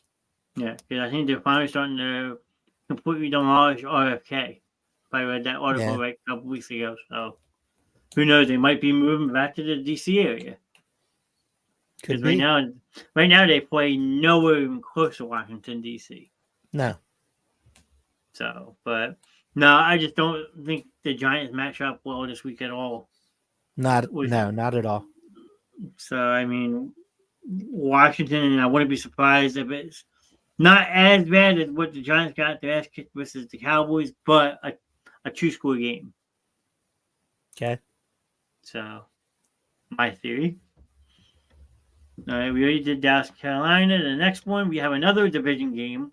This time we jump over to the AFC South, and you have the 3-6 Titans going to the 6-3 Jacksonville Jaguars. Jacksonville. Duval. Sorry. Dougie P. Coming off a loss. An embarrassing loss, you should say. They got something to prove. Yeah. I think they put it to them. I mean, I would agree on that one because right now, especially with a team like Houston breathing down your neck in that division, these division games now are that much more important. Absolutely. So, I mean, Will Levis has shown flashes. I will give him credit for that. But the one that really has gone MIA for a majority of this season is Derrick Henry. I mean, he'll have one good game, then disappear, have a good game, disappear. So I think he might get his numbers this week because it's a division game. Everybody amps up their games a little bit more than they would do the week before. But I just think that Jacksonville is more of a complete team right now compared to Tennessee. Well, Tennessee just focused their entire offense on Derrick Henry in the past, and they haven't really been able to get away from that. And he's just not performing this year the way that he has. Whether that's starting to, the years and the hits are starting to catch up with him, or if it's more of a change in offensive philosophy. But I think that if you got a guy like Levis, I think you gotta kind of start throwing the ball a little bit. You got to start catching up with today's NFL because the days of the lead back are dying quickly. True. Shannon just jumped in our chat. My view of sports: who's going to win tug of war, Luna or Freya? Have you ever seen videos that she posted those two? They go at it. Yeah. Luna is Vistla, who weighs about 63 pounds at 3 years old. Freya is some breed of a King Corso who's only 7 months and weighs in at a whopping 82 pounds. Got to go with the big one. You'd be surprised, though, because Luna will put up a fight. So, I mean, it's funny to watch them go back and forth. But when it comes to tug of war, always bet on the beef. To some degree, I will agree with that statement. But if you watch these two, Luna knows how to use her dead weight against Freya's advantage, so she wears Freya out and then takes advantage of it. Gotcha. So I'm going with the toss up on that one. Rope a dope. Rope a dope. I'll flip a coin on that one for you, Shen. Okay. Just knowing how old those two dogs are, stuff like that. I mean, I could do a play-by-play of it one day; it'd be hysterical. But Yep. I don't think many people would want to watch. All right, next we have the Arizona Cardinals going to the Houston Texans. You want to start with this one? Sure. I mean, Kyle Murray's second game back, he looked decent last week in the win. Yeah. Did just enough to help him pull that game out. Surprisingly good, he looked. Yeah, so I mean, this game could actually be a coin flip game if you honestly want to think about it. But given how CJ Stroud's been playing this year, I think he just closed up Jonathan Gannon's defense. I mean, yeah, and that's another, say, 350 and 3 touchdown game at least.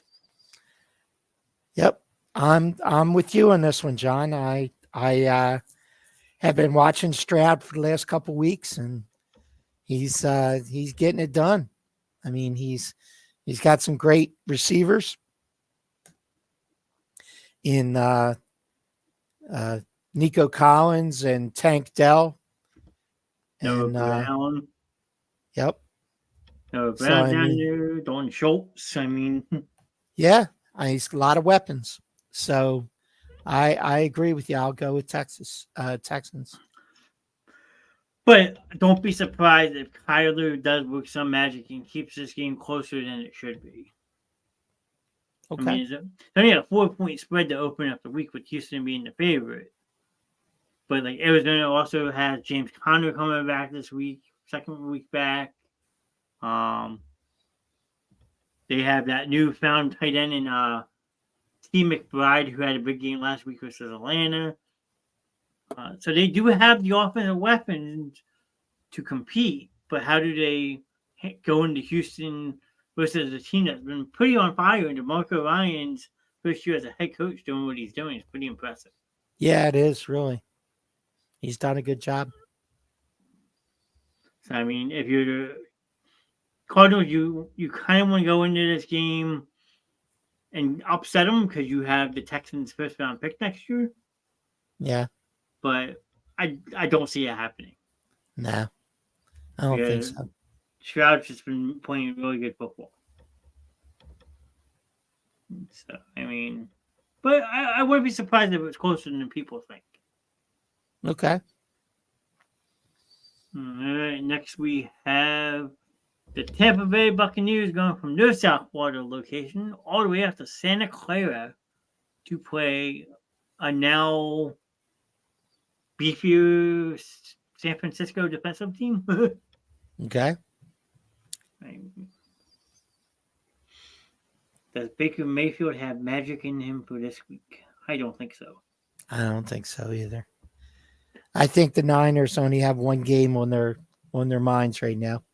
Oh yeah, and they're coming for one decade. We all know that. So, yep. But I will say this though, San Fran wins it, but not because of Brock Purdy. Brock Purdy has not impressed me this year. No. And he really hasn't been impressive this year. He's just, I mean, he was missing Deebo Samuel for a while. That was not helping. No, but like even still, to start the year, Brandon Ayuk was there. Now he's kind of faded off. McCaffrey's still getting his numbers, but George Kittle's finally waking up, which is nice. Yeah. But Kittle was very quiet in the beginning of the season. Yeah. I mean, 11.5-point favorites. If I'm a bet man, I'm taking Tampa Bay to cover that. I don't think San Fran blows them out. I would agree with you at 11.5. You don't see many games over 11 points in the NFL. No, like even Dallas is only 10.5. Miami's a 12.5-point favorite. I missed that. Wow. And then all the other ones are single digits. Yeah. But no, I mean, San Fran wins this game, but I would say Tampa Bay keeps it close for a little bit, and then San Fran pulls away. Okay. You're not going to see a 38-3 game like you did last week when they beat the hell out of Jacksonville. No.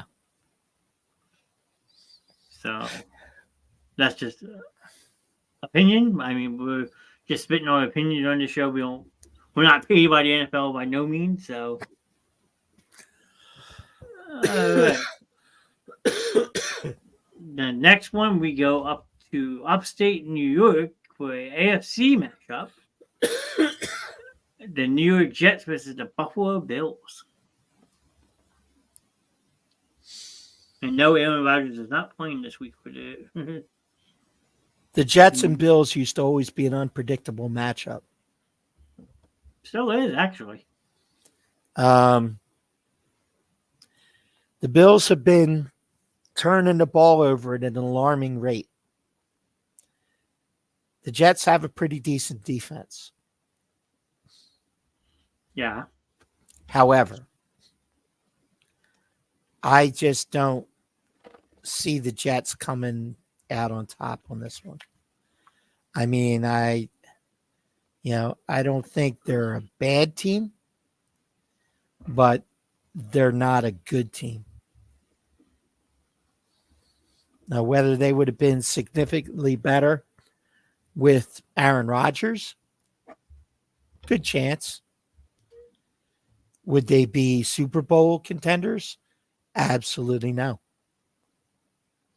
I mean, a lot of people, when Rodgers signed there, were like, oh, we're going to Super Bowl. Oh. I said they were overrated. Way overrated. They still got a lot of issues. Now, given they beat us, and it took a perfect game to do it. And handing them the ball 4 times. So, if you're not going to hand them the ball 4 times, then I don't think they're going to beat you. So you're saying Buffalo. Buffalo.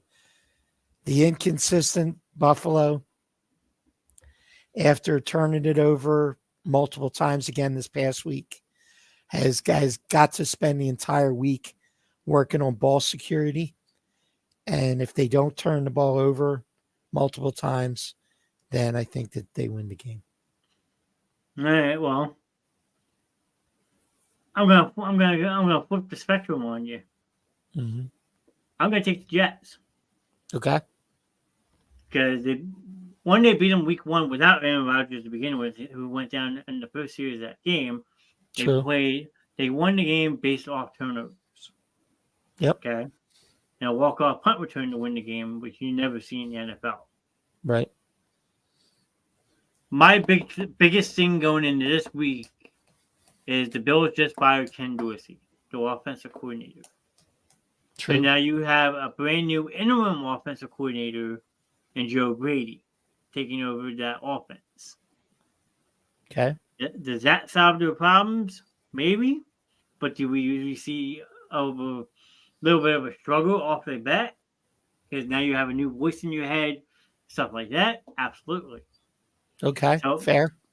So I am thinking that the Jets cause those turnovers that help them win week 1, and they go up to Orchard Park and beat Buffalo in Buffalo. Nice. And if I'm wrong, I will come on the show next Tuesday, and that will be the first thing I say. Vaughn, I was wrong. No, I mean, it's solid logic, man. I am taking the Jets. Honestly, I didn't take the coordinator into account at all. Some people do, some people don't. So. Yep. But you are correct.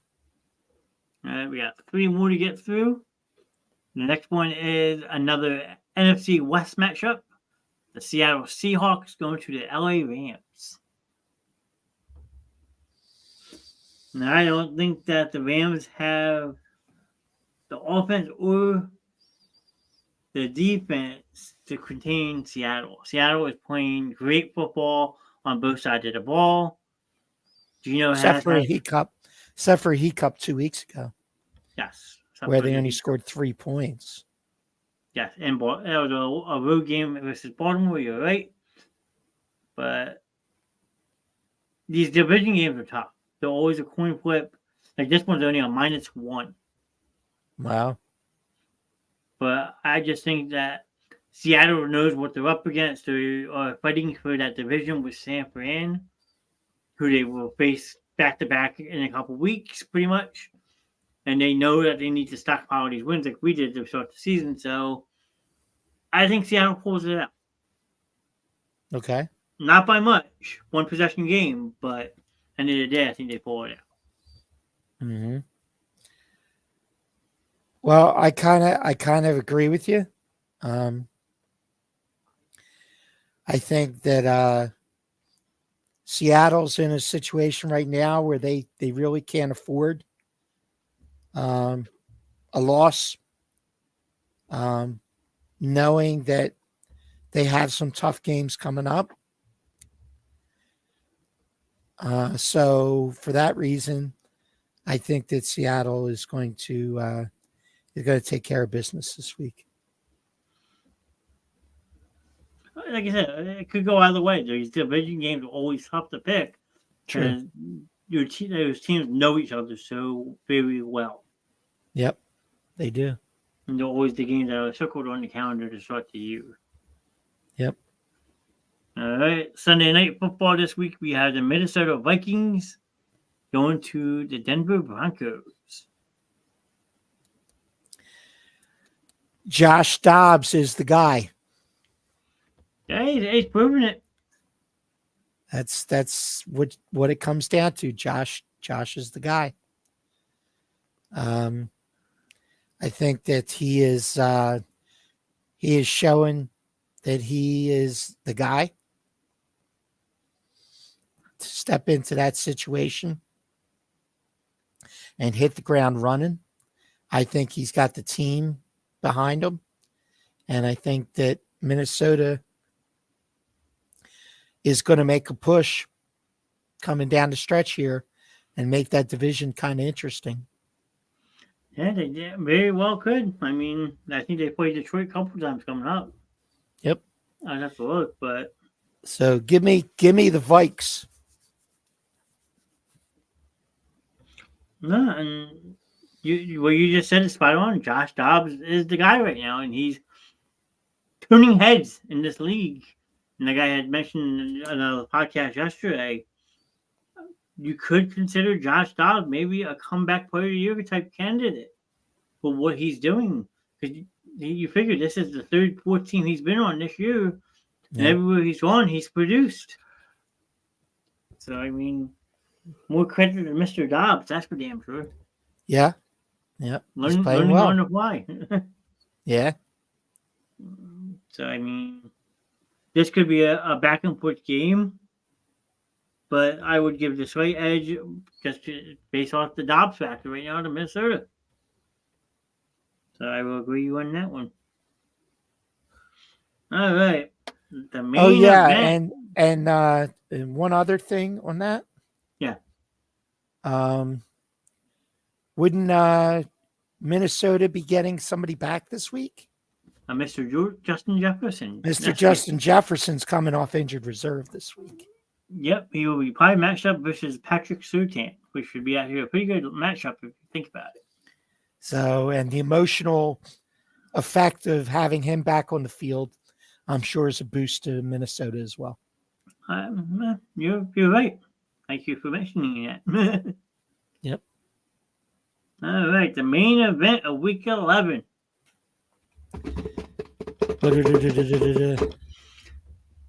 Your 8-1 Philadelphia Eagles going to your 7-2 defending Super Bowl champs, Kansas City Chiefs. Yep. Damn.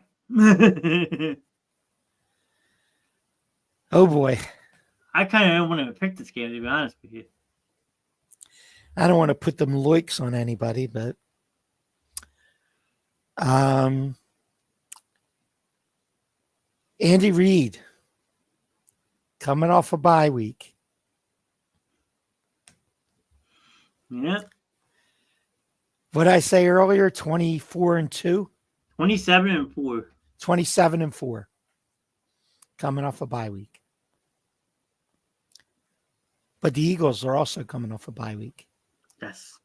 And there's a good chance that you're looking at the return of Cam Jurgens,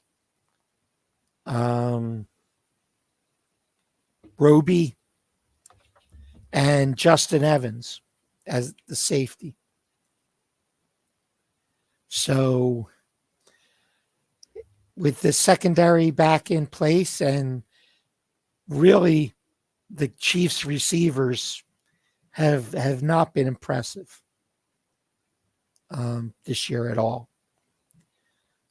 Sky Moore, the touted rookie, was supposed to be the next coming. Yeah, Machine Ice. He has not. They just got Hardman back. Hardman. Yep. Trying to salvage. Kadarius Toney has not been impressive coming over from the Giants. Other than Kelsey and Patrick Mahomes, I think the Chiefs are vulnerable here. Possible. Maybe Travis has jet lag from Argentina. He's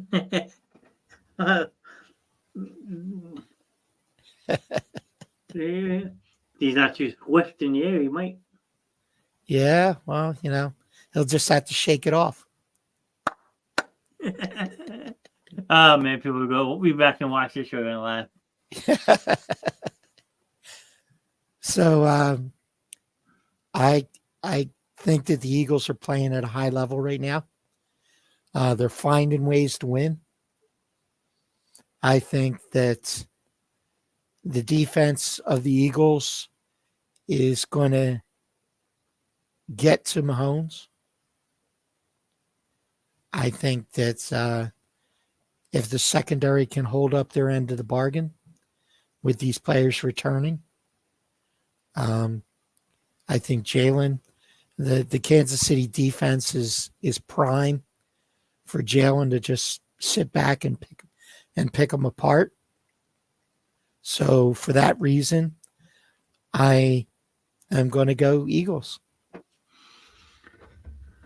Let's see. Because you speak a lot of logic. I will give you that. My biggest thing is, okay, Eagles are number 1 against the rush. They're number 31 in pass defense, though. True. First time in probably league history you've ever seen a team be number 1 in rushing defense, but almost dead last in passing defense. And be 8-1. Yes, and that's the part that scares me. You're playing a future Hall of Fame quarterback in a Pat Mahomes, who's having a horrible passing year. Having a horrible passing year, yes, but when he has to make plays, he's been making the plays. Given. Okay. And now Kansas City's defense, as much as people don't talk about them, have vastly improved. Mm. They're a top 10 defense now compared to where they hadn't been in the last couple of years. Okay. This game is not going to be easy. Not going to be. It's going to be one of those physical in the trenches game. Who wins it? Like we said last year for the Super Bowl. Whose offensive line dominates and whose defensive line steps up. And if we can get Jurgens back, that's great because you got Frank Clark on that inside. Okay. And defensively, you have probably the best front four in football when they're healthy. With the Jordan Davis, Fletcher Cox, Hassan Reddick, and Josh Sweat, who need to pressure Mahomes to take some pressure off that secondary. You have to get home. Yes. So, with that being said, I think the tables are flipped, and the Eagles win this game 38-35, like Kansas City won the Super Bowl 38-35. I think you see another team jump out to an early lead, the other team reel them back in, and it come down to a fourth quarter possession to finish out this game. But now it's just the coin is flipped, and the Eagles pull it out in the last minute. You so had me scared that you were going the other way. I felt like you just wanted to. I don't want to pick. I didn't want to pick this game because this game, like we had said before the show, is a Super Bowl rematch, and it possibly might be another Super Bowl preview. Because right now, like I said, the AFC is wide open. Both conferences are wide open. True. Okay. Yes, the Eagles are 8-1, Kansas City 7-2. They're sitting on the respective number one seed right now if the playoffs were to start. But both teams have shown that they are struggling this year. Okay. Eagles have to play a clean game to pull this out. You need that full 60-minute game to win this game. True. I said the same thing when they beat the Patriots in the Super Bowl 52. Play your game for a full 60 minutes and you will win this game. And that's exactly what they did when they beat the New England Patriots in Super Bowl 52. They played a full 60-minute game. Sure, they gave up 500 yards. Yes, but they made the plays when they needed to. This week, you're going to see Mahomes put up Mahomes' numbers. Because our secondary is vulnerable. You get Justin Evans back, great. But right now, you're still trying to find that slot nickel corner because you have no McPherson. Maddox is out. So you've been rotating James Bradbury, Sidney Brown, whole bunch of people in that slot. But who's going to catch it? Travis Kelce will eat you alive over the middle. Okay. So you can have Sky Moore and Rasheed Rice on the outside, and you have two in the best in the business with Darius Slay and James Bradbury. But you have to count for number 87. If you can shut him down, you easily win this game. If Kelce puts up Kelce numbers, you're in for a long night. But I can't do it. I mean, I would get crucified. I already did get crucified this past Sunday wearing my Dan Marino jersey to work. So I know a lot of people I work with watch this show. It's gonna be a good game. It's a great way to end the week. Philly pulls it out, shuts a lot of critics up, but they play a full 60-minute game to win this game. And they have to win the turnover battle. Sky Moore's only got 200 yards receiving this year on 16 catches. Yeah, and someone drafted him, around 10 in our league? Yeah, they did. So, I mean, I'm not saying it's a trap game because it's not a trap game because Kansas City's elite, but Eagles just have to play their game. True. And honestly, as much as Devontae Smith, AJ Brown, and all of them are a good passing duo, catching duo, take some pressure off them. Run the ball. Like we always used to say when Andy Reid was in Philly. Run the ball, Andy, run the ball. Run, Nick, run. You had the best run blocking offensive line in the league. Sky Moore was picked in our league 11th overall. Wow. No, wow. Okay. But, oh, no, I'm sorry. 11th round. In the 11th round. There you go. Just that 11th at 102. Okay. So, yeah, people were expecting high hopes for Sky Moore. I get that. By me. I know who it was. I didn't want to say you. I didn't want to call you out, sir. It was me. But no, you would just have to play a full 60-minute game. Give Hurts the time he needs to throw the ball, develop a run game, and find some way to shut down Pat Mahomes. Mm-hmm. Very true. And as the great Forrest Gump says, that's all I got to say about that. Yep. But we'll see So how we made out. We are 1 week closer to our remote broadcast. Yep. Actually, what? 3 weeks 3 weeks from Sunday. Well, 2 weeks from Sunday. Yeah. on location at Oz. Yep. Ryan's been nice enough to talk to his friends. We will be doing a live on location show, and I got to do the Kelly Green Truffle Shuffle apparently still. So I got to make sure I have my Kelly Green all set for that day too. Well, that's the thing. I don't own any Kelly Green. I just have the Dark Eagles green. Yeah. But according to Doris, who's over on Twitch, I have to do a Kelly Green Truffle Shuffle. So, I mean, speaking of Doris, he is part of our show. He actually just a Twitch affiliate. I'm going to push him a little bit since he always helps us. He was part of the Basement Show family. Go drop him a follow on Facebook, YouTube, or Twitch, and let him know that his home base sent him. Like I said, he just made Twitch affiliate not too long ago. We're super happy for him, proud of him. So show him some love and let him know that the Basement Show sent you over to check him out. So way to go, brother. Good job. Since we were talking about the Truffle Shuffle that I have to do live on that show, which should be quite interesting because I've gained a couple of pounds the last couple of weeks. Yep. I might actually start looking like Chunk. But that should be a lot of fun. Make sure you guys are sharing, especially on Facebook. We are approaching a serious milestone of our own. And we just need a little nudge to get us over the edge, which we want to make sure we hit by the end of the year. I mean, it would be incredible to hit it by the end of the year. Because right now on Facebook, 484. 16 away. Which is absolutely incredible. I mean, I can speak for myself, Ron, the ladies who will be on Thursday night for Ladies' Night, and then the good old Rev who has now taken over a Friday night show with his own Rev Grimm show. That we're getting there. I mean, and Facebook is the platform to push right now because that, honestly, I've seen the most growth.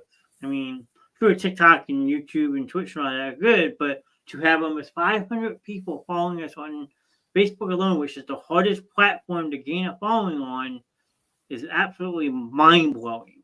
Yep. And I can't thank everybody enough who does do that.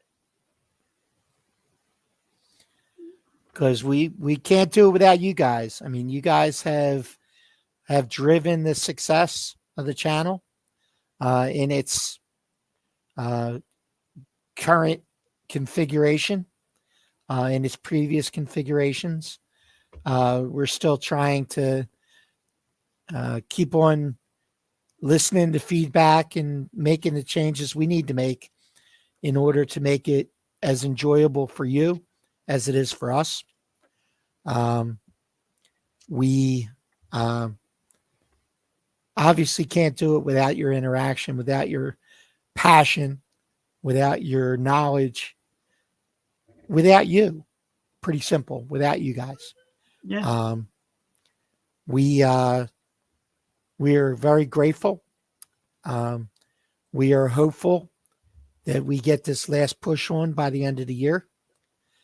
And hopefully, if all goes well, we will have something to celebrate going into the new year. I mean, I'm celebrating regardless because to see how much this has grown just this year alone it's mind-blowing. I mean, but like I always tell people when I do this stuff by myself and just talk, like, we're not experts at this by no means whatsoever. No. We just do this to have fun. Yeah. So to know the fact that we're 16 away from having 500 people follow this page on one platform is mind-blowing. In a little over a year. Yeah. There's some channels and some broadcasts that can go years and not have even a close to this level of participation and success. Yeah. But Ron always says it all falls on you guys to view it. Even if you just pop in, say hi, let us know you're watching, or drop a share, drop a like on the stream. Like, you don't have to talk. I mean, just dropping shares and likes help us a lot too. I mean, that gets the name out there. Help spread the word. So, I mean, like I was saying a couple of seconds ago, like, we're down to 3 shows a week. People were saying I was doing way too much. I was putting in about 35 to 40 hours a week on this alone, with a lot of stuff I do with the show behind the scenes and all that. So we have downsized. As you tune in tonight, Tuesday night is now sports night with me and Mr. Ron. Occasionally, we might try to get a couple guests here and there as we get closer to the playoff season. We have another expert or two who knows the game of football very well. Maybe we invite them to join us. Thursday night is now the ladies' night with Miss Shannon, Miss Danielle. Morgan will be popping in occasionally. And same with Miss Gina. We have brought in a new host for that night. We'll see how well that plans out, but I know it will definitely be Miss Shannon and Miss Danielle Thursday night this week. They gossip, they give shopping advice, they help with dating situations. They have a pretty good foundation that they have started. Last week was the premiere. So if you haven't seen what they do yet, go back and they did great, it. By the way. They did really good. Oh, yeah, absolutely. I popped in and said hi, and those guys were having a very good, interesting back and forth. Nah. I mean, anyone who does the show, I give credit to. This is not easy by any means. Speaking from experience, I am one to tell you, if you would have told me a year and a half ago I'd be sitting in front of a camera talking on a mic, I would have said you're nuts. I'm not a camera person. I'm not a public speaker by no means. So me getting over that fear and doing what I'm doing, I'm proud of myself. So the people that give me the time and effort every single week to help build this channel, help build the shows, it's absolutely incredible. So we have the ladies on Thursday, and then we retired Friday night movie night, unfortunately. But now the good old Rev has taken over Friday nights, and if you haven't tuned in for one of his shows, you might want to do so. The man is very smart, educational, but knows how to have fun. So, I mean, and some of the topics that man talks about, I don't even know what to start. Yeah. 18 plus and over, that's all I'll say. But it's a very mature show for mature people. So, other than that, I think that's pretty much all I have for tonight. Ron, it's always good to see you. Good to talk to you. You as well. So, I mean, we'll see how we do on our picks. I mean, like you said, the last couple of times, we were like 1-2 games separating each other. So, true. We'll see what happens. But, yep. The ladies will be live on Thursday night at 9 p.m. for ladies' night. So, like I said, if you just pop in, say hi, drop a like, drop a share, it all helps, especially on Facebook right now that we're making that last push towards that big milestone, which I'm ecstatic. You might actually see me crying if I hit it. Yeah. But other than that, thank you everybody for hanging out with us tonight, and we will see you next time. Have a good night, guys.